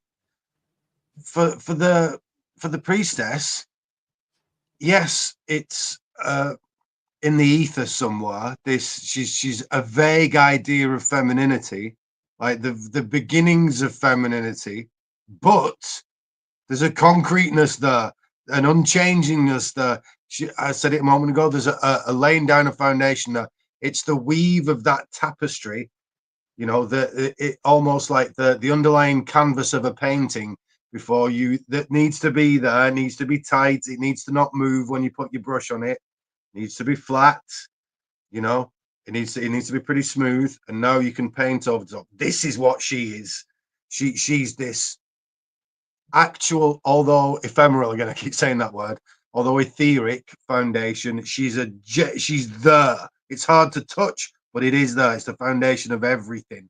So if you can get that, if that princess can get this sorted, and adhere herself to these principles, then that Four of Wands will be able to arise from there, make sense, then nurtured by this, by the Queen of Discs, and then there we go. We've got this. No, It just feels to me like here we have something, a project being made. Basically, is what it feels like to me. Absolutely. I feel like the project is about raising the next generation, right? That Queen of Discs energy is going to help this princess learn to connect to their muse, to connect to their will, to grow up and become that priestess, right? That's where the princess is going here. The princess represents that fundamental potential always. Like Crowley harps on this so much, right? The princesses are the sevens. They foretell the universe, right? They foretell the empress or the emperor, depending. But I think in this case, it foretells the priestess. And this is, like you said, it's about building that foundation. And it's about ensuring that next generation grows and learns to connect and become this energy. And this energy is able to build into the earth in truly long-term transformational thinking, where the magician is I want, how do I get? The priestess is like, I am going to literally transform the universe into my image. They're not really fixated upon anything. They're about transforming everything. That's great. Yeah, I love that. Yeah, the magician's very individualistic and very that will's attached to his attention. That's when wherever his attention is going, that's where his focus and his willpower is going. But it's very well. He's a number one card for a starter. He's only going in one place at one time. Whereas, like you said, hers is very. Oh, it's the all. Yeah, I love that. That's really cool. Actually, love that. All right, let's continue here. So this is interesting. Connected to that priestess energy, we have the Prince of Discs. This is energy. I've been feeling this energy really intense lately. I feel like this is very much representative of a lot of where our greater society in the West is at this moment. In that we have this young, immature energy that is stuck in the earth, but their head is in the clouds, and they're Mm, unable to reconcile the reality and and their higher mystical thinking, you know. And there's this immaturity, there's a selfishness to the prince energies as well. The mm, prince, unlike the knight, is focused entirely on the self. And so yeah. what I see here is that there's this high-minded approach. Like the prince of discs to me is looking in the sky and is like, why am I not in the stars? And but they're grounded in the earth. Everything they're doing Yeah. is in the earth, yet they're stuck in the sky. And it's like you can never get to the stars when you're if you're stuck in the earth. You know, it's Well, like they're so polarized. they have a special ability, though. I find these kind of Mm, characters, and that is that when they do let themselves go, they do become like the stars. You know, yeah, if this character was a musician or such, it's the difference between I want to make this song that like I've had this idea for a song and I want to make this song like my idea, compared to sitting down with some instruments and jamming out something, and then something just comes from your soul. So I think when this character releases that divide, as you put it, between your head in the clouds and your feet stuck in the ground, when you can finally let that go and let these two things come together, magic happens in that card. It's one of the more wonderful cards, though one of the more mundane cards by the same token. It doesn't. absolutely. Right. It's very stubborn, Yeah. very set in its own ways, you know, because that earthiness causes I find with this card, it causes a reflection in the air, whereas the air is unbounded, but this Mm, person having that earth disposition sees the air as bound, sees the yeah. air as that, like they'll say, this is how the universe is, you know, and that's Yes. not true, you No. know, right? Although And this is the problem. they can have a very good lay of the land, like understand True. what's around them. You know, essentially they live on a farm and Yeah. really know that farm logically. But I don't feel like they're often actually going onto the farm and looking at what weeds are growing or what needs. They can see it from quite high above, but there's that division between, look, fire and water are opposites, air and earth are opposites as well. So Yep. these two things aren't meeting together, and we've got this layer of No. division in the middle, as you say, and No. only when that's released. But And I until feel then, like, yeah, the negative, there's a self deceiving card. absolutely a self-deceiving card. And what I mean by it's reflective of our current moment is you see a lot of people who are stuck in this high-minded, I am not where I'm at. You know, like the thing with the Prince of Discs is he's working on the farm, but he does not see himself as a farmer, right? He sees himself in the stars. I am the king Mm, of the universe, or I should be the king of the universe. Why am I stuck on the farm? And then they look. The negative aspect of this card can happen. Doesn't always happen. It depends on mm, the energies. But what can happen with this card is they look at the world around them and they say, "Why am I in the earth when I should be in the air? Who's keeping me in the earth?" You know. And the answer is always the self is keeping you in the earth. mm, You mm. know, there may be material conditions as well, but fundamentally, you know, you have to transform your action. And if you're Yes. constantly focused on some high-minded ideal, you'll never get there. You know, and that's Mm, such a youthful energy as well. You know, yeah. Yeah. but what I'm seeing here Unfocused, connected to, somewhat unfocused, as all youth is. absolutely. And what's interesting here is that we have it in the corner connected to that Queen of Discs and connected to that priestess.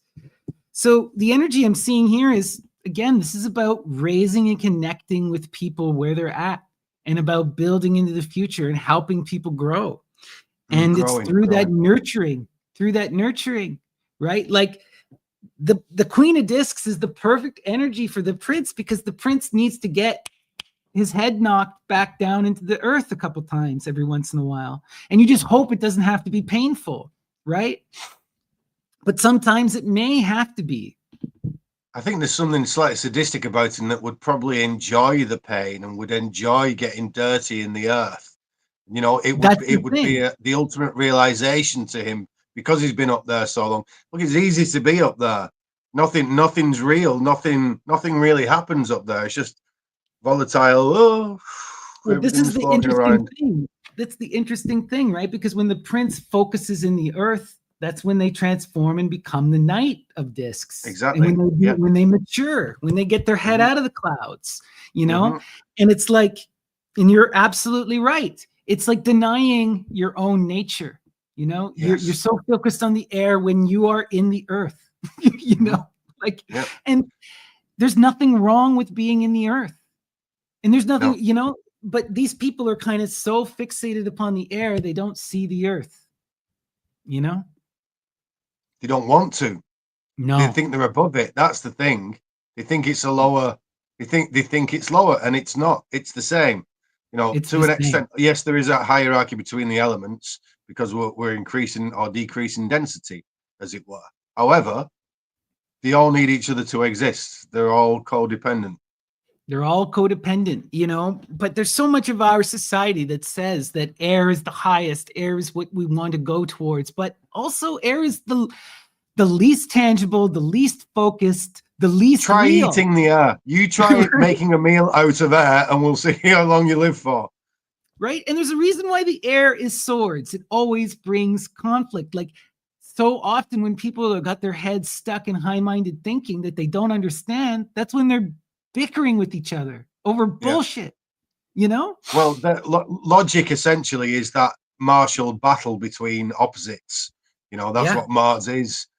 So as soon as you're going into the intellect, which is essentially for problem solving, which is little tiny wars, if as an analogy, then yeah, okay, well, it's going to be war. I enjoy it though. I enjoy thinking. I enjoy logic and Yeah. rationality, and that most of today trying to produce the business around the dog eyebrows has been that battle of ideas. And this is the thing, Oh, the fight can be a beautiful struggle. It can be good, right? Like struggle is important. It's necessary to the experiential machine, but it's got to be in flow. It's got to be, you yeah. know, you got to learn from it. Yeah, but this is interesting. Let's see where this He goes. would love if he could get over his highfalutin hubris. He would really enjoy working in that earth. He's from it. Yeah, He would connect with it so well. But the way absolutely. the card goes, he's just split off. There are certain cards that are split off from themselves, and this is one of them. Yeah. And that's why it's so important for that prince to go through that process of the prince doesn't have to stay a prince. They can become a No. knight. They can learn to Mhm. see outside of themselves, right? Um, but connected to that priestess and to the prince of discs, we have the seven of swords, futility, futility, intense energy. So what I'm seeing here is that this is where we're getting so much pain, is that this prince believes that it's futile to whatever they're thinking about in the air, where their mind is, it's this inability to do. It's an inability. There is no way to get out of their situation, you know? So they're so focused. What I'm seeing here is they're so focused on this high-minded idealism, but they believe it's impossible. And this is causing incredible pain. It's also interesting that that seven is moon, right? And we have the priestess here. And What's what the we're seeing, zodiac sign on the seven of discs? Oh, whatever it was. Sorry. Aquarius. Aquarius. Yeah. And then we Moon. have the moon again with the priestess. And, Mm. you know, the priestess is the camel. But what I'm seeing here is that the way to overcome, and we also have the camel in this card too, in the seven. Mm. The way to I mean, overcome, this whole spread's been very feminine, yeah, like very feminine. it's interesting. What I'm seeing here is that the way to overcoming that futile thinking and to evolving this prince energy is by embodying the priestess. You know, the thing with the priestess is that she is not in that logic, not really at all. You know, it's No, kind of, not almost not at all. I yeah, know you just said not at not all, at but I all. mean not at all. Yeah, Yeah. It's like devoid of the air in yeah. some sense. You know, it's Mm. entirely in the flow and in the earth. And what I'm Yeah. seeing here is there's a need to go back down into the earth and into the waters to understand where we're actually at and relearn how to engage with our natural environment. How about this? That air, that logicizing, is actually trying to analyze and determine the priestess energy. That's what it's Mm. referring to constantly. It's referring, all logic refers to a matrix of reality. She is the foundational matrix of reality. So all that you can't have logic without her, because that she's who you're referring to. That's a good point. No, that's so true. And I do get this sense that this prince energy does not understand, right? Does not connect, right? They lack that water. They lack that connectivity, you know? And it is essential that the water provides that ability to gain that knowledge from your surroundings and to move and flow. And the priestess, in many ways, is the embodiment of the waters, right? Yes, absolutely. Which is why we see her as that extension of the Princess of Cups, but even a more watery version, Yeah, well, it's as well. You got it's being earthed somewhat. So of course that matrix. What you're trying to do as a human, as I figured out, is that, especially as an artist, is to take down these higher principles that you learn about the universe and try and make art from them. Isn't that the best thing to communicate? Certainly, as magical type people as well. If we're artists too, you're trying to draw absolutely. down these higher. We're trying to draw down the stars. So Yeah. that is what he seems incapable of doing, but exactly what that princess energy wants to do. She's it's all loaded up there, but he's just not able to fulfill it because he's undivided. He's He's divided, divided. sorry, not undivided. Yeah. Yeah. He's divided between that desire to transform his surrounding and being stuck in his limited earth, but his head is elsewhere. I feel there's an answer in that futility card somehow, in the Aquarius and the moon of it. I often think, when you get a card and it feels like, yeah, okay, that's a simple answer to something. That futility, that there's obviously a struggle going on, particularly between the princess and the prince. But Yeah. if we take Aquarius and the moon and seven and cups, if you just give me a moment. It's interesting. You've got, it's almost like there is an assimilation, a subconscious assimilation of all the notes that we've taken through this analysis. Yes, yes, a simple. So we got a project and we've got a list of problems, and we're going, oh no, there's so many problems. Stop being emotional. Just stop for a second. List the problems. Just make a fucking list. Check them all down. Just look at them, see how they relate to each other. You don't even need to be able to logicize through them. Stop, list them all down, look at them. Within those, you will find the answers. You'll find the answers you'll see the whole project laid out for you there, and it's your answers there already. You've just got to be able to drink it all in. There you go. That's what I'm saying about that. Because there's so many No. things clashing together in that futility. You know what I mean? Oh, I've got to do this in the morning. I've got 3 things to do in the afternoon. I've got to look after the children. I need to go and get my hair cut as well. I've got to go from a meeting down to the bank, and it's too much. There's too much going on, and it's easier to go, oh, I'll keep my head up here and keep thinking about, easy to think about things when there's that earth, the prince of this has. So if we just kind of list out all these things that are making it futile, I feel like the answer will be in those problems. That's where your answer is. That's what I'm feeling. Yeah, no, I feel that. I feel that in a big way. No, I get exactly what you're saying. And I just want to add that there's also this feeling that this Prince energy, right? It is not in acceptance mode. It it wants to be in the air, but it is in the earth, right? And it is stuck in that high-minded thinking. And this is producing that anxiety that in it, why am I not a greater person? Why am I not in the air doing that logic? Why am I stuck here in the earth? And the priestess is saying, if only you could just accept where you're at and move and flow, maybe you'd eventually get there, you Yeah. know? But this divided nature is causing inaction. It's leading to anxiety. And the way out is accept where you're at in the flow. Yeah. Yeah. You know, you got to be in the earth and you got to pursue the water. The Yeah. Princess of Cups. Yeah. And I'll relate it back to what I just said about the futility card. Just list out the reality of it all. If you make a list of all your problems, these things that you don't want to look at, this prince doesn't want to look at that are in the earth, all these weeds and stones and smut and rot that's on the plants. If you just make a list of it, you'll know what's down there, and then you can start to sort it out. He can even utilize that airiness then. Yeah. What he wants to do, he can bring that down to the earth, connect the two.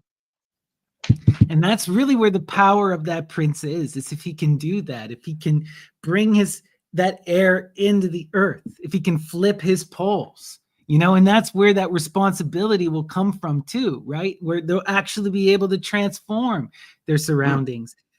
But the air in the earth to me is like a bubbling mud pool. There's like top little bubbles. Well, that's where life starts. Life starts in such a place, this primordial matter. Right. That's such a good point, right? Like, it's the two most common theories we see for the origins of life are either those pools you see in places like New Zealand, or in the bottom of those vents, but both times it's that bubbling. Same thing, right? Yeah, it's the same thing. It's those bubbling, it's the bubbles coming together that forced molecules to collide and to create greater forms. And this is where the churning of energies and the mixing of these elements together. Right. Beautiful. What a good analogy there. Let's continue here. So connected to our priestess and the Princess of Cups at the top of our square, we have the devil. We have the devil. You had the devil as a precursor to the episode, didn't you? I saw Baphomet in yeah. That was the significator card that I drew this morning when I was thinking on this. So this energy permeates the entire reading, right? And to me, the devil is that ascension, that ambition, that goat that rises the mountain. And the mountain is representative of that long and winding road, that path through the eye of the needle that'll grant you ionic life and wisdom. But it is painful, and it will it causes you to confront the self in every aspect, right? If you're a greedy bastard, then you're going to have a lot of problems. And we're all kind of greedy bastards, It's true. So this is why that, often people overly focus, I feel, on the negative aspect of the devil card. What I'm seeing here in relation to all of this is about that pursuit of desire and recognizing, the priestess and the princess and Lucifer. This is all, again, with feminine energy. And that feminine energy of going in, like, to me, the fundamental thing of the feminine is that creative energy, birthing, creating something and working and sustaining what you create, kin building. So what I'm seeing here is that this whole pursuit and the way to gain knowledge, to ascend the mountain in this devil card, is about really embracing desire, embracing freedom, and pursuing your will. How does that princess evolve? How does that priestess change and manifest her will? It is through that long process of ascending the mountain. What do you think? That hard work. I feel there's a lust for life there as well. If you really, lusting after the thing that you want, that is going to make the hard work easier, but it's also going to make you work harder for it as well. It'll sustain you through a lot more. And that goat randiness that the devil has for making that ascension, that's going to empower you. If you love what you do, you'll never work a day in your life. That kind of an idea. That's such a good point. You know, and we do need that. The devil desires. And a lot of people, like the emperor, people struggle with this energy, you know? They struggle with desire. Society tells us desire is bad. It's not that desire is bad. What are you desiring? You Mm. know? Like And there's how are nothing you wrong. getting it? I And think how one are of the you things getting about the devil, yeah, is who are you it, right? stepping on to get up there? And yeah, Who are you stepping on? What are you doing to manifest this? But it's not desire in and itself that is the problem. The problem, like the devil always gives you what you want. Whatever you ask for, the devil grants it for you. You know, I'll give it if to me. you read like I have like in front of me here, I have 3 different versions of Faust. And in all of it, it's always Faust who is the real devil. He's the bastard. He causes all the problems, you know? I've never actually read Faust, although I love the tale. I've never actually read it. So, Oh, would you recommend a particular one? Because I would, Goethe, I'll take this as Goethe by a step far. into.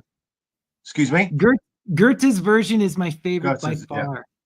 Though okay, I also do like Marlowe. Marlowe is a lot of fun. It's very yeah, short, so you can yeah. I read it heard in it's a the day. easier one to read. And then I also like Don Juan in Hell, which is by it's from Man and Superman, and it's a retelling of the Faust story with Don Juan. So it's kind of combining Byron and Faust, and Cool. it's a great version. And Bernard Shaw did that. A lot of fun. How long will it take me to get through Goethe's? Only a few days. Do I have Goethe's here? It's pretty small. Where is it? Oh, here we go. Yeah, so Goethe's Faust, Okay, you're yeah, that's talking doable. how many pages here? It'll be tiny, tiny print. It's a play though, so it's not heavy on the Oh, writing, cool. you know? Oh, good. So yeah, it's less than 200 pages. It's less, you know, it's just Good. about. Less than the however many 600 or so the Hermetica was. What a slog that was. Anyway, let's not talk about that anymore. No. Let's continue here though. So, oh wow, this is beautiful. Connected to the devil, we have the moon. More feminine energy, more More unconscious feminine. energy. The overall Getting mystical thing, now, isn't it? yeah. And I keep getting The this question sign, is, right? what's the project, everybody? Is this for the group? You know, what a project this would be between between the priestess, the fantasy of that princess, and now the moon itself, which is a kind of Piscean energy, really, a very mystical. We're close to the end, kind of an energy, a very pulling in its own way, self-driving, one might say, and coming from the unconscious.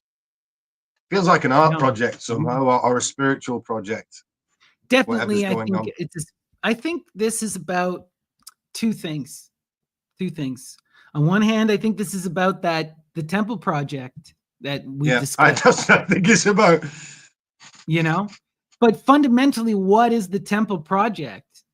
The temple project is about providing that foundation that raises the next generation, Yeah. right? It's about establishing that community, and that communal flow it needs to be nurtured, right? It's, to me, this represents the community and the water in the earth, nurturing the earth to grow the fruits, the beginnings of that journey, you know. And the priestess is the one who manifests the temple, right? She is the one who facilitates the temple, and the moon is the energy that inspires it all, right?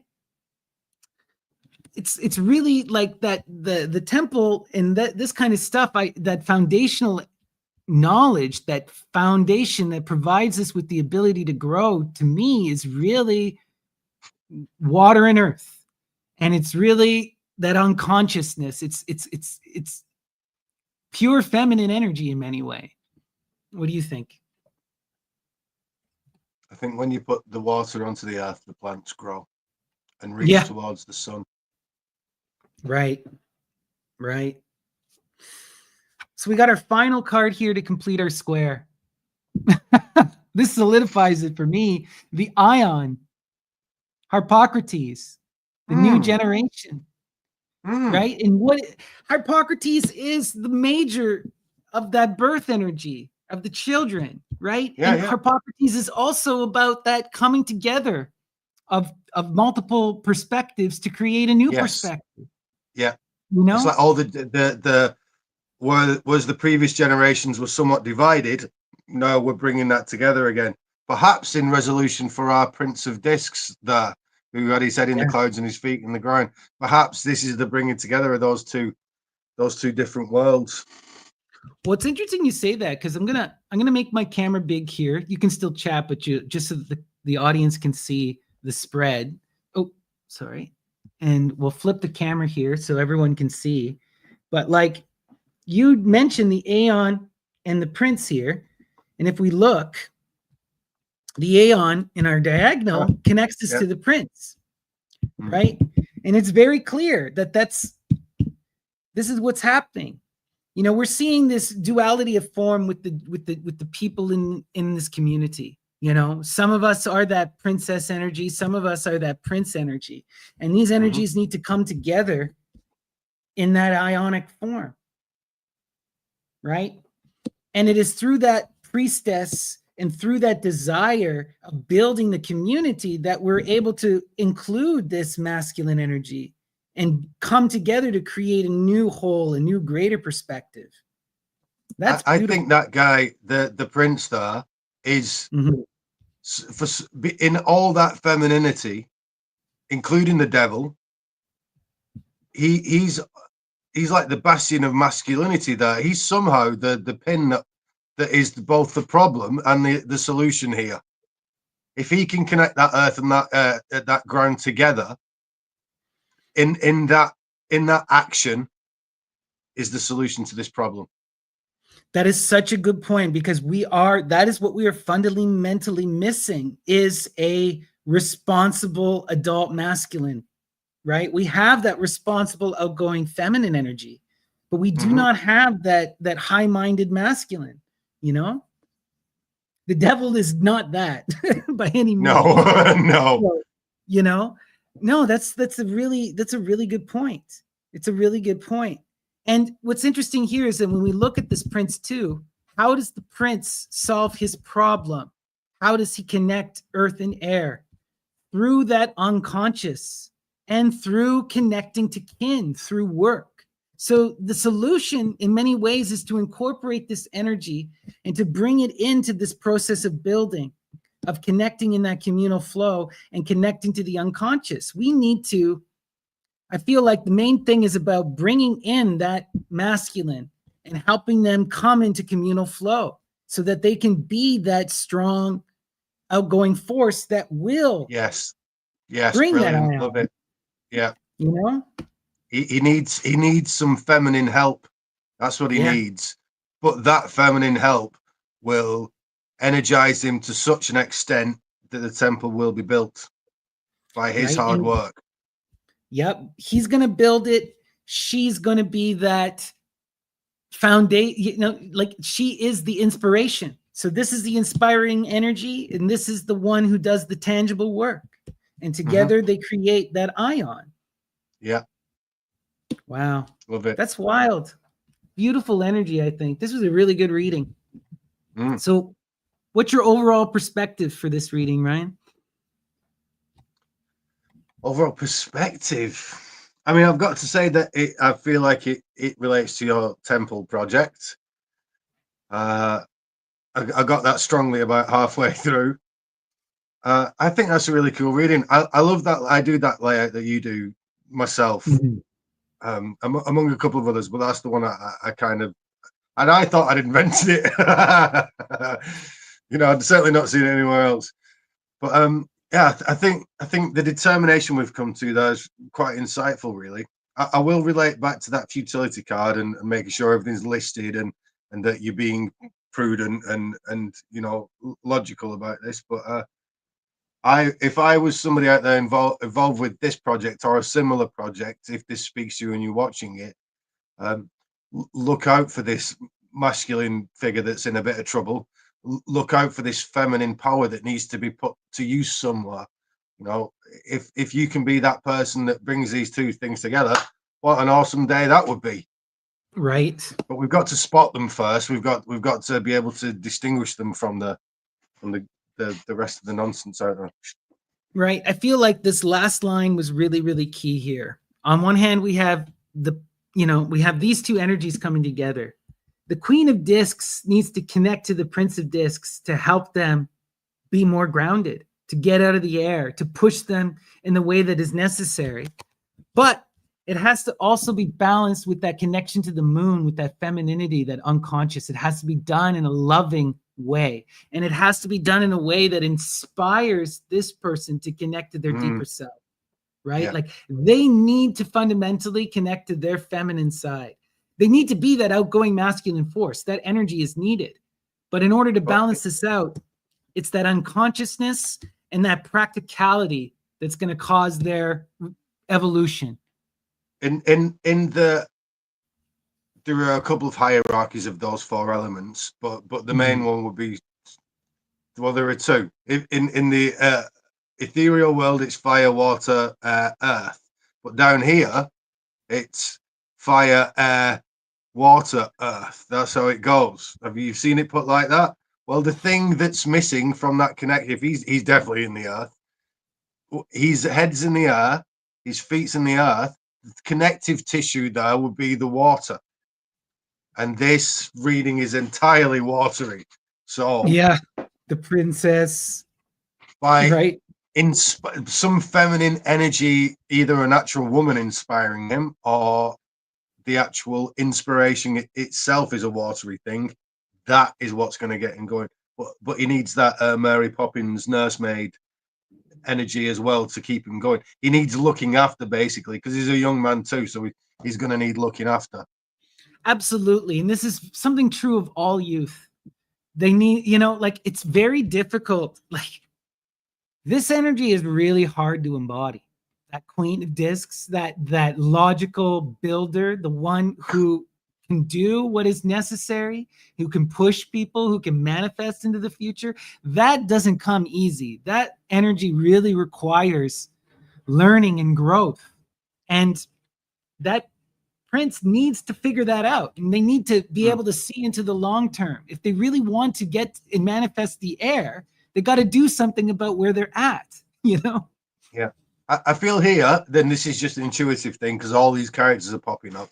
Yes, we can see this all as a condensation of one project or one person, what they need to do. But I genuinely seen this as a team effort, and that maybe there will be this masculine figure, not necessarily a man, but a masculine figure, and needs that feminine look, right? If we're going to actually talk about men and women for a moment and bring this to a broad sweep of terms, men will literally go out and work themselves to the bone, but they need looking after because doing that is actually irresponsible. Working very, very hard until you is irresponsible. Now, you'll get things done that way, especially big projects that requires that. A gymnast complaining about the coach putting them through too much difficulty and they just won the gold medal, is ridiculous. What they need is looking after. So, it might be a team effort. I get the feeling it's a team effort, that there will be somebody leading and that person needs looking after. What we're seeing here is that we're seeing the full kind of team put on display, right? In order to manifest and to build something tangible, right? You need that inspiration. You need that muse. You need that thing that you're working for, that community, right? You need that manager. You need that person who has the higher minded goal, who can be that responsible person. You also need the one who's going to work in the earth and get it the fuck done, But the key here is that we have this priestess it's that unconscious manifestation. It's like this, it's interesting. It's that the priestess manages to manifest the air without the air, How does she do it? She does it through that creation. Yeah, she's the reason for it. Exactly. It's her temple. I know it's a temple to the muses, but she is the reason why the muses. She's the reason why the the stones that make the temple. You know, she's the matrix at the bottom of all creation. You're doing it for her. Absolutely. There's nothing else but her. The Such a good energy that point. came to manifest her in the first place, and the energy that runs through her, that masculine principle, isn't really kind of a thing. It's a charge. And if it's Yeah. got nowhere to go, it's nothing. Just like she isn't anything without that charge to actually manifest something. But I feel here, if he, if between this team, he can be shown that the reasons that the reason is her, that matrix. There we go. There's your answer. That's the connective tissue that'll get the air to connect to the earth, and everything will be beautiful. Right. A big lack of fire here, by the way, in this Yeah. whole reading. We do have a little bit of fire with the devil and with the Four of Wands. Yeah, for once, fair enough. Yeah. But the Four of Wands, right, is that it's like coming to that recognition. You know, the Four of Wands to me is like, well, what do you want to do? It's that first step of saying, like, okay, right? Like you have before, you have like the two, you have the dominion, you know, you have the, or three, you have that, you know, you have that power. But the four is now, I'm going to create something out of that desire. What am I directing it to? It's the first time you get a strong sense of form within the fire. Yes. Form, but not manifestation. No. There's like yeah, just form. I'll go with I that like to form. call There's an it, it's like, earthiness to it, but an unrealized earth. it's like defining a purpose. Not Yes. purpose in the sense of some kind of greater mystical BS, but defining purpose for yourself in the present. What am I doing? What do I need I to sit want? down. Yeah. I am tired. I need to sit down. I need something that's like a chair. What's a chair? No one's invented a chair yet. Well, it's this thing that, because my body's an L shape, when I'm at rest, it needs to take in that L shape of my legs and bottom. You know, we need to design this thing. It's that we have a problem. We need to make a solution. Oh, the inklings of solution there, or the inklings of an end product, before we go through the rest of those cards and get to the, you know, you could think an idea would be starting around that card, and then you have to go through all the rest of the cards to manifest the idea into reality. Yeah. And yeah. But you know, fundamentally, right, it's about, also I see when it's connected to that princess here, right? We're seeing that purpose and this present is that building of community, right? For that muse, right?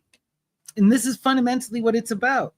And when you connect and you work with these forces, you know, you will bring about that new aeon. You'll literally transform reality and grow in cyclical change. Yeah, and back to the fire again, though, like a dimension up fire. Yeah. A cold fire. I like that. Anyway.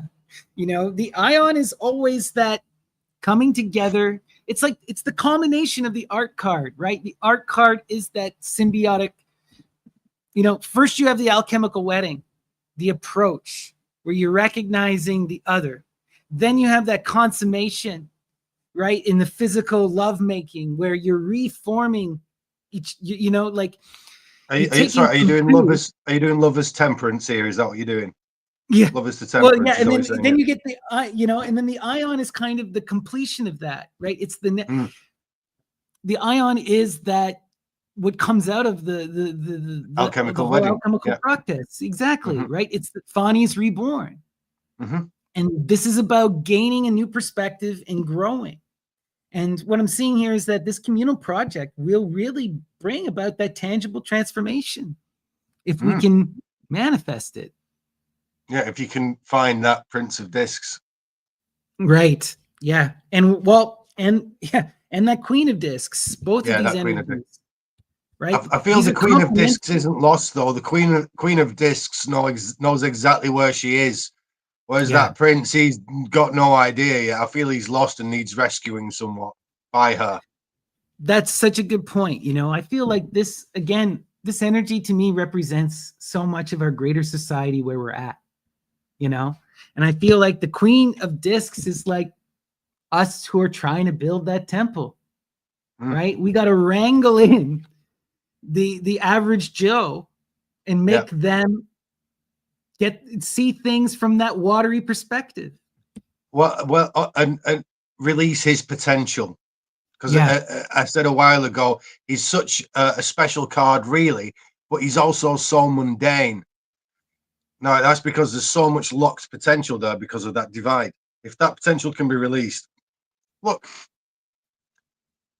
talking of building temples, when you look at a temple, who's done that? And okay, yeah, an architect's drawn that out, and that's a wonderful thing.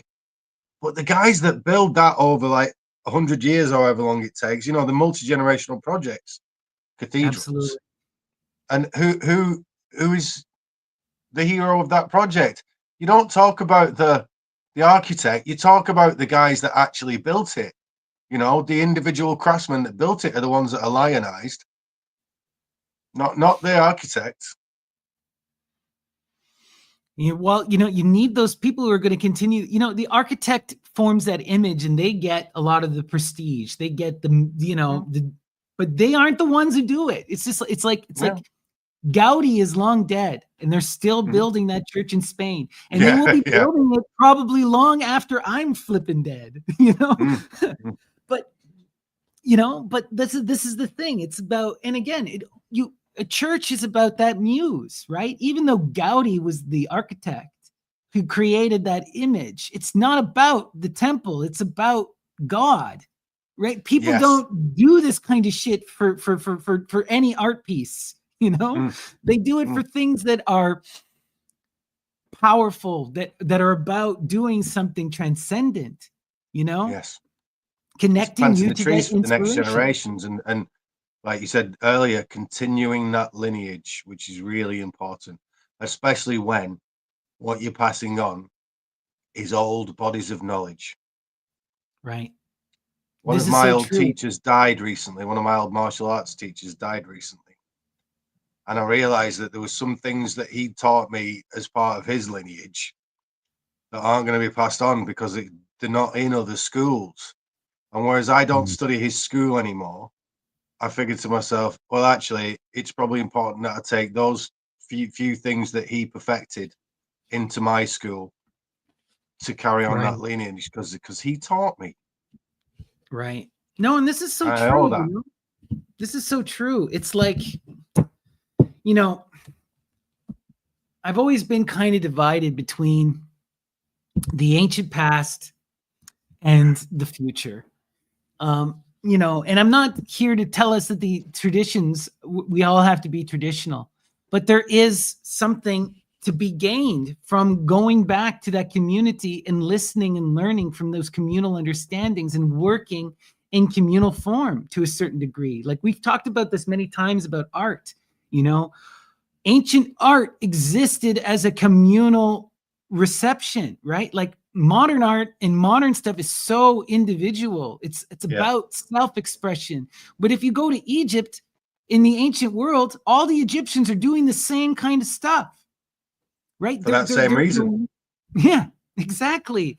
And what I see is the temple can be that place that bridges the gap, that can take you to the past to project you into the future.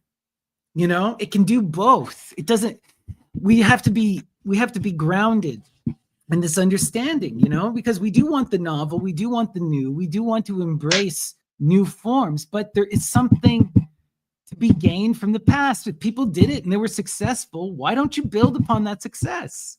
Well, here you go. Well, this is what it essentially is for me. Although religions became something else eventually, what they really were schools.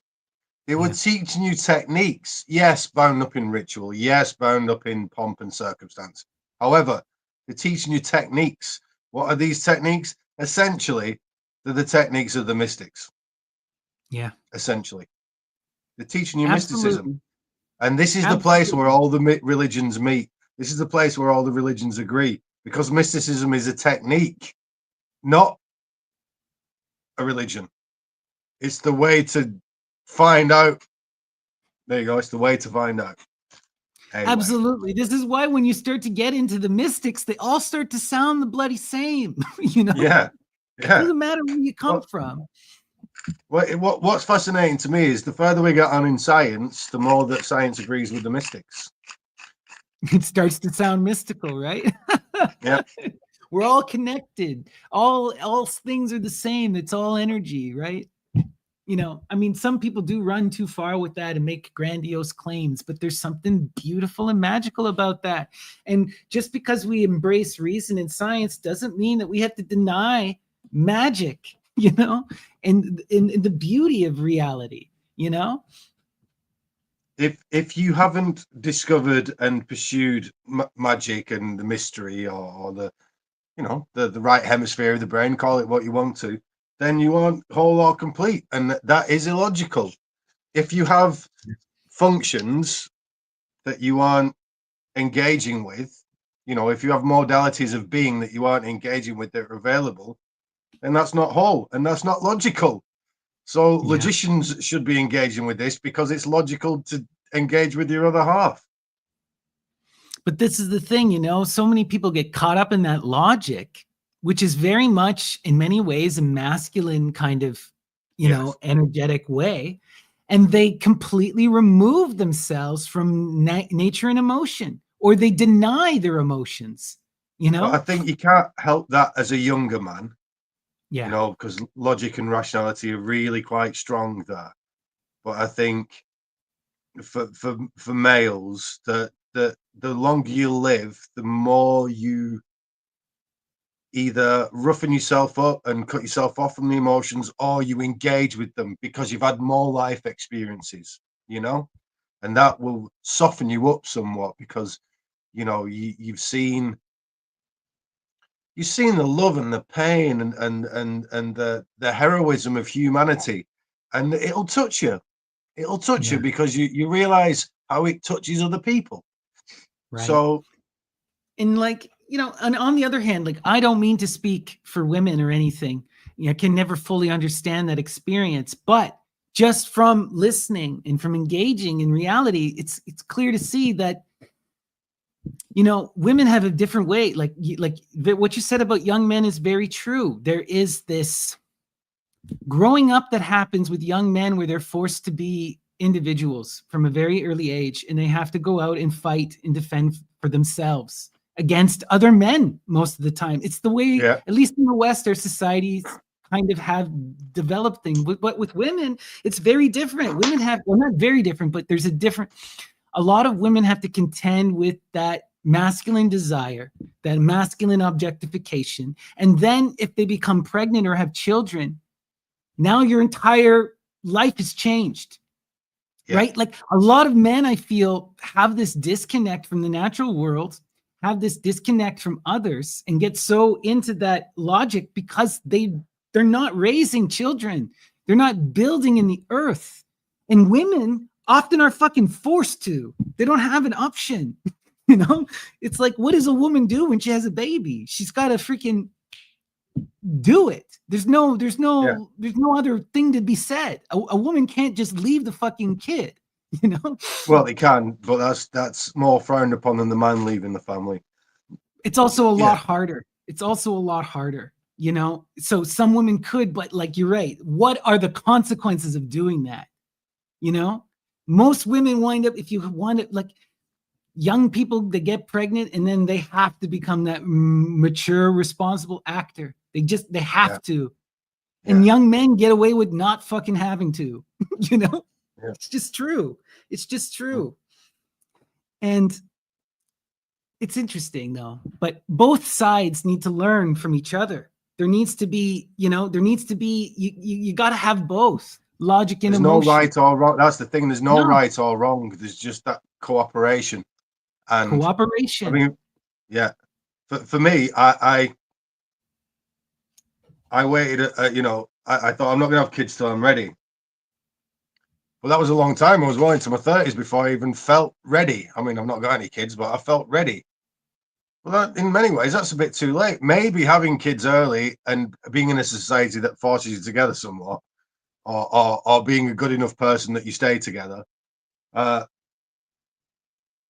is a kind of a function of humans, the human animal, if you get me. That it is that there are certain forces in nature that make you, you're gonna have to. You're a naked ape. You're gonna have to make clothes because it rains and there's winter and there's sun, so you need to make hats. You know, so the same with having children. It forces you to grow up because look, for men particularly, there's a Peter Pan thing. I'm a fucking Peter Pan. I know it. Oh You know, yeah, we all are. We all are. You know, it's just it's a reality of, especially growing up in the West and being, you know, in this kind of climate that we're in, right? We're encouraged to be in that individualistic, individualistic. self-centered mode. And Yeah, everyone has to grow the fuck up out of that. You gotta yeah. like battle the greater cultural mode at this moment. Well, having my eye Regardless if on you're a these man or a things, woman. You know? having my eye on these things, I think there's going to be a return to that. The pressures on the West, the pressures on the white man, particularly, and his view of things, certainly. Uh, that our we've got a recent problem with the government in England. It's getting a bit too authoritarian. It's getting a bit, well, what the prime minister's called Keir Starmer. They keep calling him Keir Starling, for example. And then on the opposite side of the pond over there, suddenly Trump's got in. So there's that turning of the wheel again. And I Absolutely. think some of those values will return, not because of Trump or anything like that, just because No. this wheel's turning again. You know, Well, and I think we're in absolutely. a bit of a crisis in the West. Certainly, the white man is. I can't speak for anybody else, and Well, that we that there's a I'm seeing intimations that there's going to be a return to that family thing. And then when the wheel goes round again, that'll break up. We'll get individualistic again. You know, there needs to there's be fluctuations between a that balance. individualism and a kind of communism. And, these things keep going round. I think the best thing to stay sane and to get beyond your own desires for how you want to see society is just to enjoy the ride of it all. And unless it Absolutely. gets too extreme left or right, that's when you stop it. You go, whoa, put the brakes on, and then you go into action because that's too far. You want to keep that wheel spinning, you know. So I think to Absolutely. stand beyond it and enjoy the ride. It's a film. It's a fucking film. You're gonna die, everybody. You know, Yep. you're gonna die. So don't get You're gonna too die, involved in it. and your legacy won't matter because you're fucking dead. You're Like, fucking dead. I did, someone sent me this Mike Tyson speech where he's talking to this 12-year-old, and the 12-year-old's asking him, this young girl, she's a brilliant interviewer, and she asks him, this is before the Jake Paul fight, what do you care about your legacy? And he's like, fuck legacy. He literally says to this young girl, fuck legacy. We're all going to die. We're nothing but dirt. I don't care. I'm out here just boxing for the fun of it and getting paid. And then it's Yeah, like, dude, getting paid a lot. getting paid a lot. And I'm not saying Mike Tyson is great, but that was a beautiful moment of wisdom from someone who lived an extremely hard and light in the spotlight too. So for him to reject the spotlight and to recognize where he's at in that moment, I thought was beautiful. And to share that with the next generation in a blunt way that's honest, you He, know? he's clearly a warrior figure with many scars and uh, has to deal with the brutality of his younger life. But if Yeah, you listen to Mike Tyson, he's very stoic, he's very open, he's very expansive, and he's gotten quite philosophical in his old age. And his scars of remorse have made him a wise man because he intends absolutely. to learn from them. Yeah, absolutely. And I just feel like, so much of our problems right now in our current society is fear based, and it's fear of change, and it is also, you know, it's a reaction to, like, you're absolutely, it's a reaction to, science and progressivism tried to destroy religion. I remember when I was first taking religion studies, there were literal professors I had that said religion, the very idea of religion as we understand it, is going to die in the next decade. And now we're seeing is that like Christianity and Islam are blooming to the point where they're going to be the dominant people for generations, many generations to come. Religion is not going anywhere, but there was this belief within the most educated and upper class people within the West that no, logic is going to pursue, and this is the most progressive way to go about it, and just completely disconnected from that feminine side and completely disconnected from the past, just shitting on the past. And like, I'm the first person to be like, look, we got to be critical of the past. I do not look at the past with rose-colored glasses, but you cannot, but at the same time, we can't deny where we fucking came from. Like, it's like these people, ancestor worship is something that's really important to me. Okay. And I really connect to the ancestors. The ancestors are not easy to get along with. The ancestors are ugly. They're human beings like you and me. Mm-hmm. And it requires that healing and that recognition of where they came from. But there's this belief in modern times where it's like, fuck the ancestors. Yes. It's like, fuck where they came. They were all gross, horrible people. And I'm like, are you still any better? Exactly. I think that's I would say that's the main problem in the UK right now. We've forgotten our ancestors. Simple as that. There's a some of Stephen King's first novels. I'm not a big Stephen King fan, but he wrote a Lord of the Ringsy and a Tolkien-esque Star Wars-ish Westernish fantasy series called The Dark Tower. And in that, there's this kind of cabal of cool warrior types. And one of the phrases that they say to enemies and such that they look down upon is, "You have forgotten the face of your father." And I've always carried that with me. It's that ancestor worship. It's like, what's my mission? Why are we here? What are we trying to achieve here? What is it that I'm supposed to do? Right. And I feel like so much of our moment is also we've lost connection.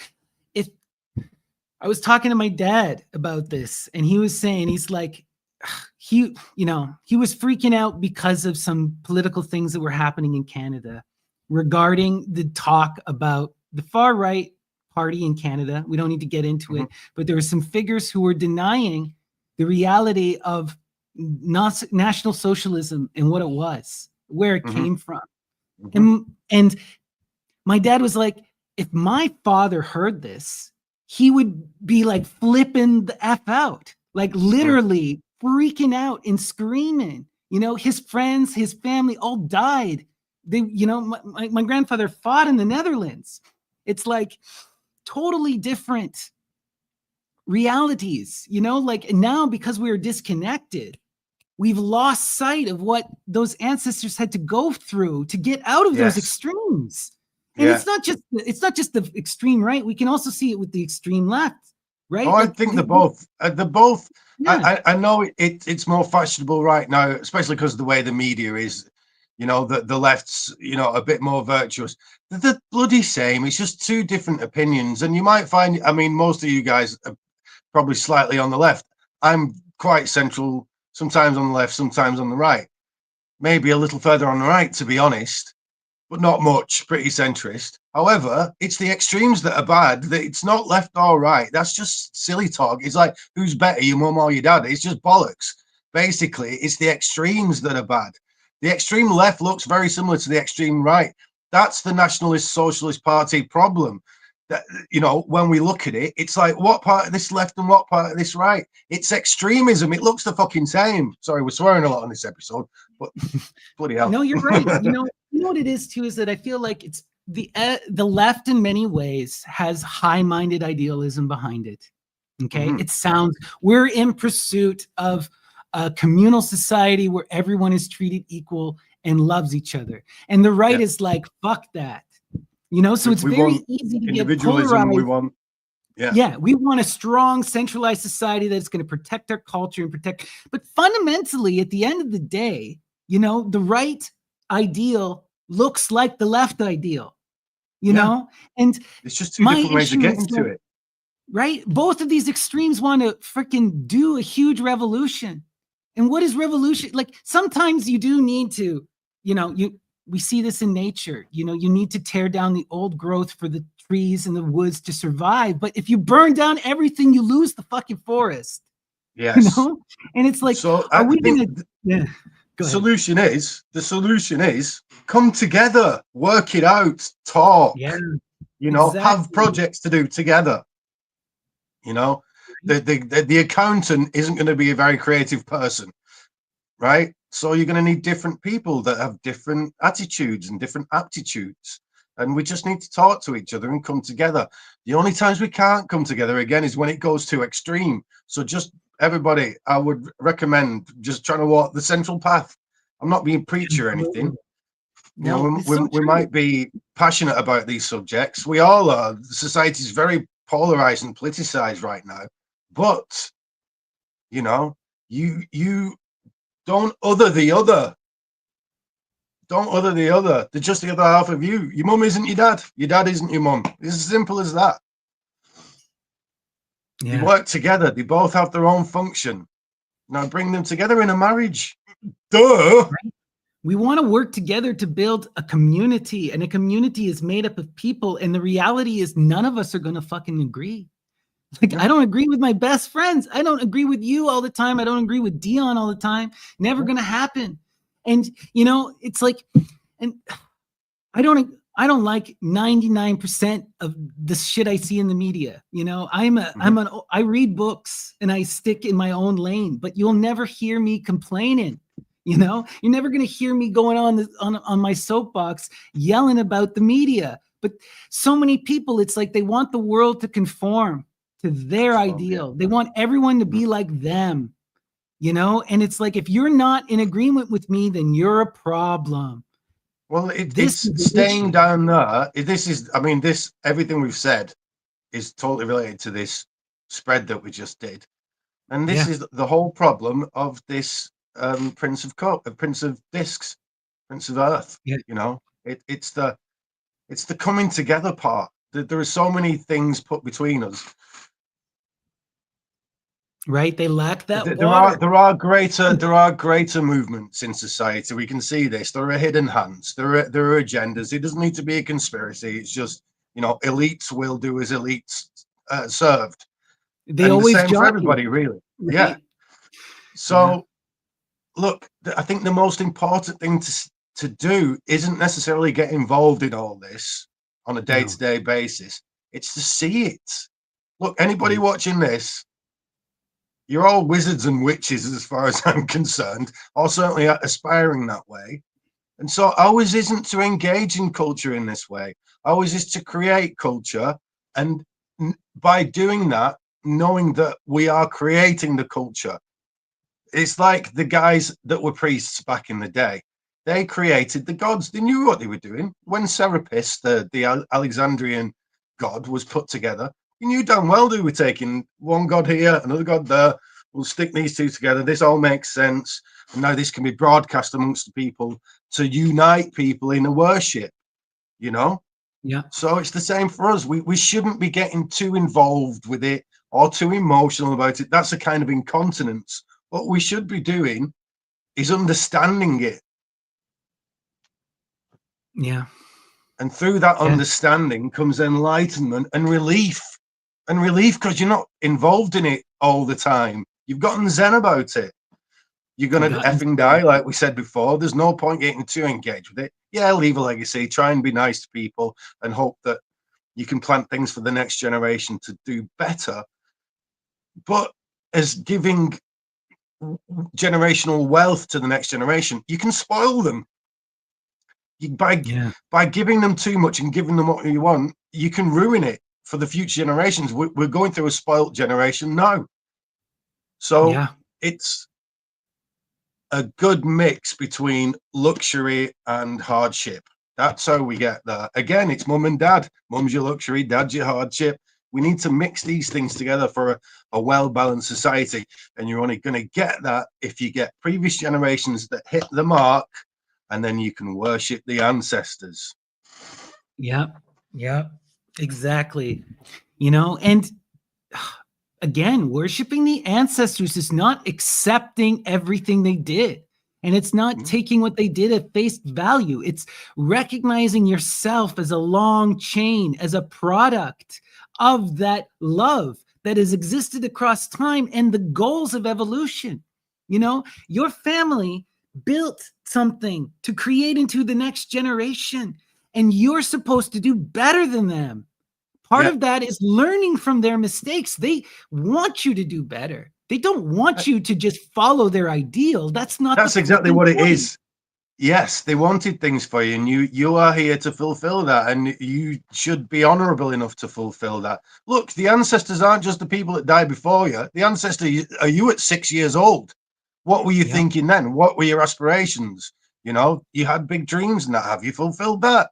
You know, the ancestors Sometimes they're, are the ancestors is the past. The yeah, ancestors is just as much the star that exploded that fulfilled the elements that constitute your body. You know, yep. this And is you the know what? Sometimes ancestors. our ancestors is that tyrant. Sometimes it is that Yeah, Saturnian force, that thing yeah, that refuses to change, that has to be confronted and slain.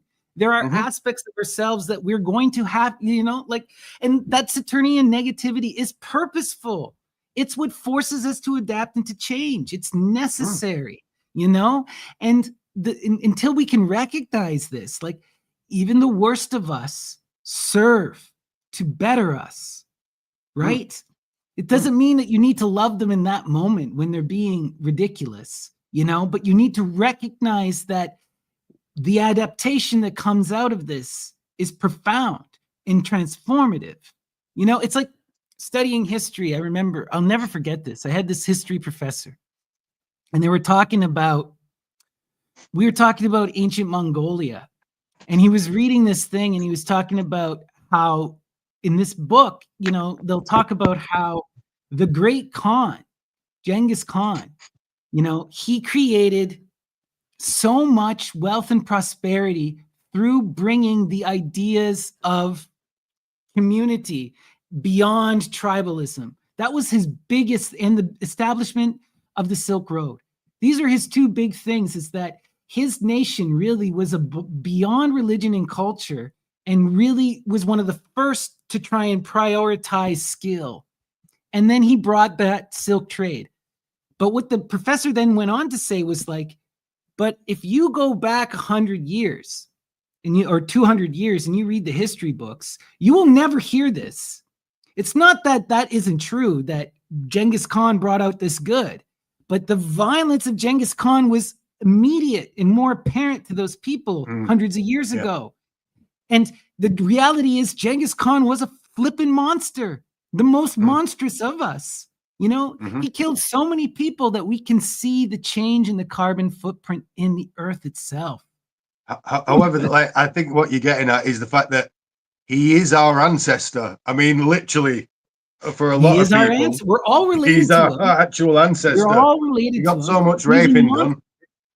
Yeah, and he was a monster. But what came out of that monstrosity? It united so many people. It brought that horse hmm, culture around the world. It created the Silk Road. It created so much sharing and beautiful ideas. yeah. It's like you have to see for both. Genghis Well, Khan was that great monster, but then we adapted to the monstrosity and are better for yeah, it. yeah. But that again, extracting yourself from the humanity of it all. What we're looking at is forces of nature and forces of change, and Yeah. destruction is one of the biggest forces of change, and that's just the way it goes. If you release yourself from the emotions of it all, these are forces at work, and big environmental forces, really. And fundamentally, it's all about evolution. I keep thinking about Dune. Dune is one of the most Saturnian novels series ever written, and it really explains this in such a beautiful way. The god emperor, the tyrant, the worm, He tells you flat out, he becomes the tyrant to convince us to not trust in single kings and put all our Yes. authority in individuals. You know, the whole point of that cycle of violence is to teach us. We had to go through the pain in order to learn and understand how horrible tyrants are. You know, and this is a lesson that's going to take a lot of learning. It's not an easy one. We haven't learned it fully yet, and we're going to keep learning it for years to come. But this is how it works, you know. And this is what happens also when you disconnect from the past. When you fail to recognize what the ancestors overcome. Our ancestors overcame tyranny. Yes. You know, America is a product of trying to move beyond tyranny and kings. And now where are we at? Right? You're going We're back going to it, backwards, right? Potentially. Who's to say what will happen? I'm not so against Trump as a lot of you folks might be, but I'm not over there anymore. So yeah, I'd just like to see what I think. There's been a lot of hyperbolic things said about it, but we'll see now. You know, this is the reality of the situation. We'll see how it goes now. I hope everybody survives it. Yeah. You know, I mean, the truth of the matter is that, you know, for whatever you want to say about Trump, he's not a Democrat. Does not believe in democracy. That is very clear. And he's trying to, you know, I don't know. We'll see what happens. We'll see what happens. Yeah, that's all you can do. I would just like to say before we finish, because I'm gonna have to go soon. So it's like 1 a.m. Yeah, no, I know, way too long. Sorry. So no, it's always fun. We could carry on for hours, could we not? We have. So I'd like to say that we've talked about the ancestors, and obviously what we've done tonight, the method that we use, we use the archetypes, don't we, as laid down by the ancestors. Now, there is actually an archetype of our ancestors, if anyone wants to learn what your ancestors wanted for you. And it's the gods. It's those 7 gods of the 7 planets. Those are the archetypes of your ancestors. All the variations of humanity are there. So if you can trace your way through those 7 gods, understand what they are and what their desires are in this metaphorical sense, then you can understand your ancestors and know whether or not they're the right ancestors to be following. But you're going to have to follow somebody's example. So, and you know, there's a way the ancestors are contained within your whole psychology. They always will be. Yeah. So, and you can connect to the ancestors. You can do this. It's called entheogens. You know, the mushroom will do this. And you know, there are still like, what is the point of doing the ayahuasca ceremony? What is the point of doing the ibogaine ceremony? Connecting to the ancestors. That's the whole point of it, right? Yeah. And what are the ancestors going to tell you? Well, it's almost always the same too. Are you connected to the earth? Are you flowing with nature? Yeah. Where's your water come from? Where's your food coming from? You know? Yeah. How are you treating it? Exactly. Look how you're behaving with this thing that's important. Yeah. Yeah. You know? All right. Well, this was so much fun, Ryan. Thanks for joining. You're very welcome. Everyone, make sure you go subscribe to Ryan 71111 on YouTube. You can find the link in the description. Do you have any new videos or anything coming out that our audience should take a look out for?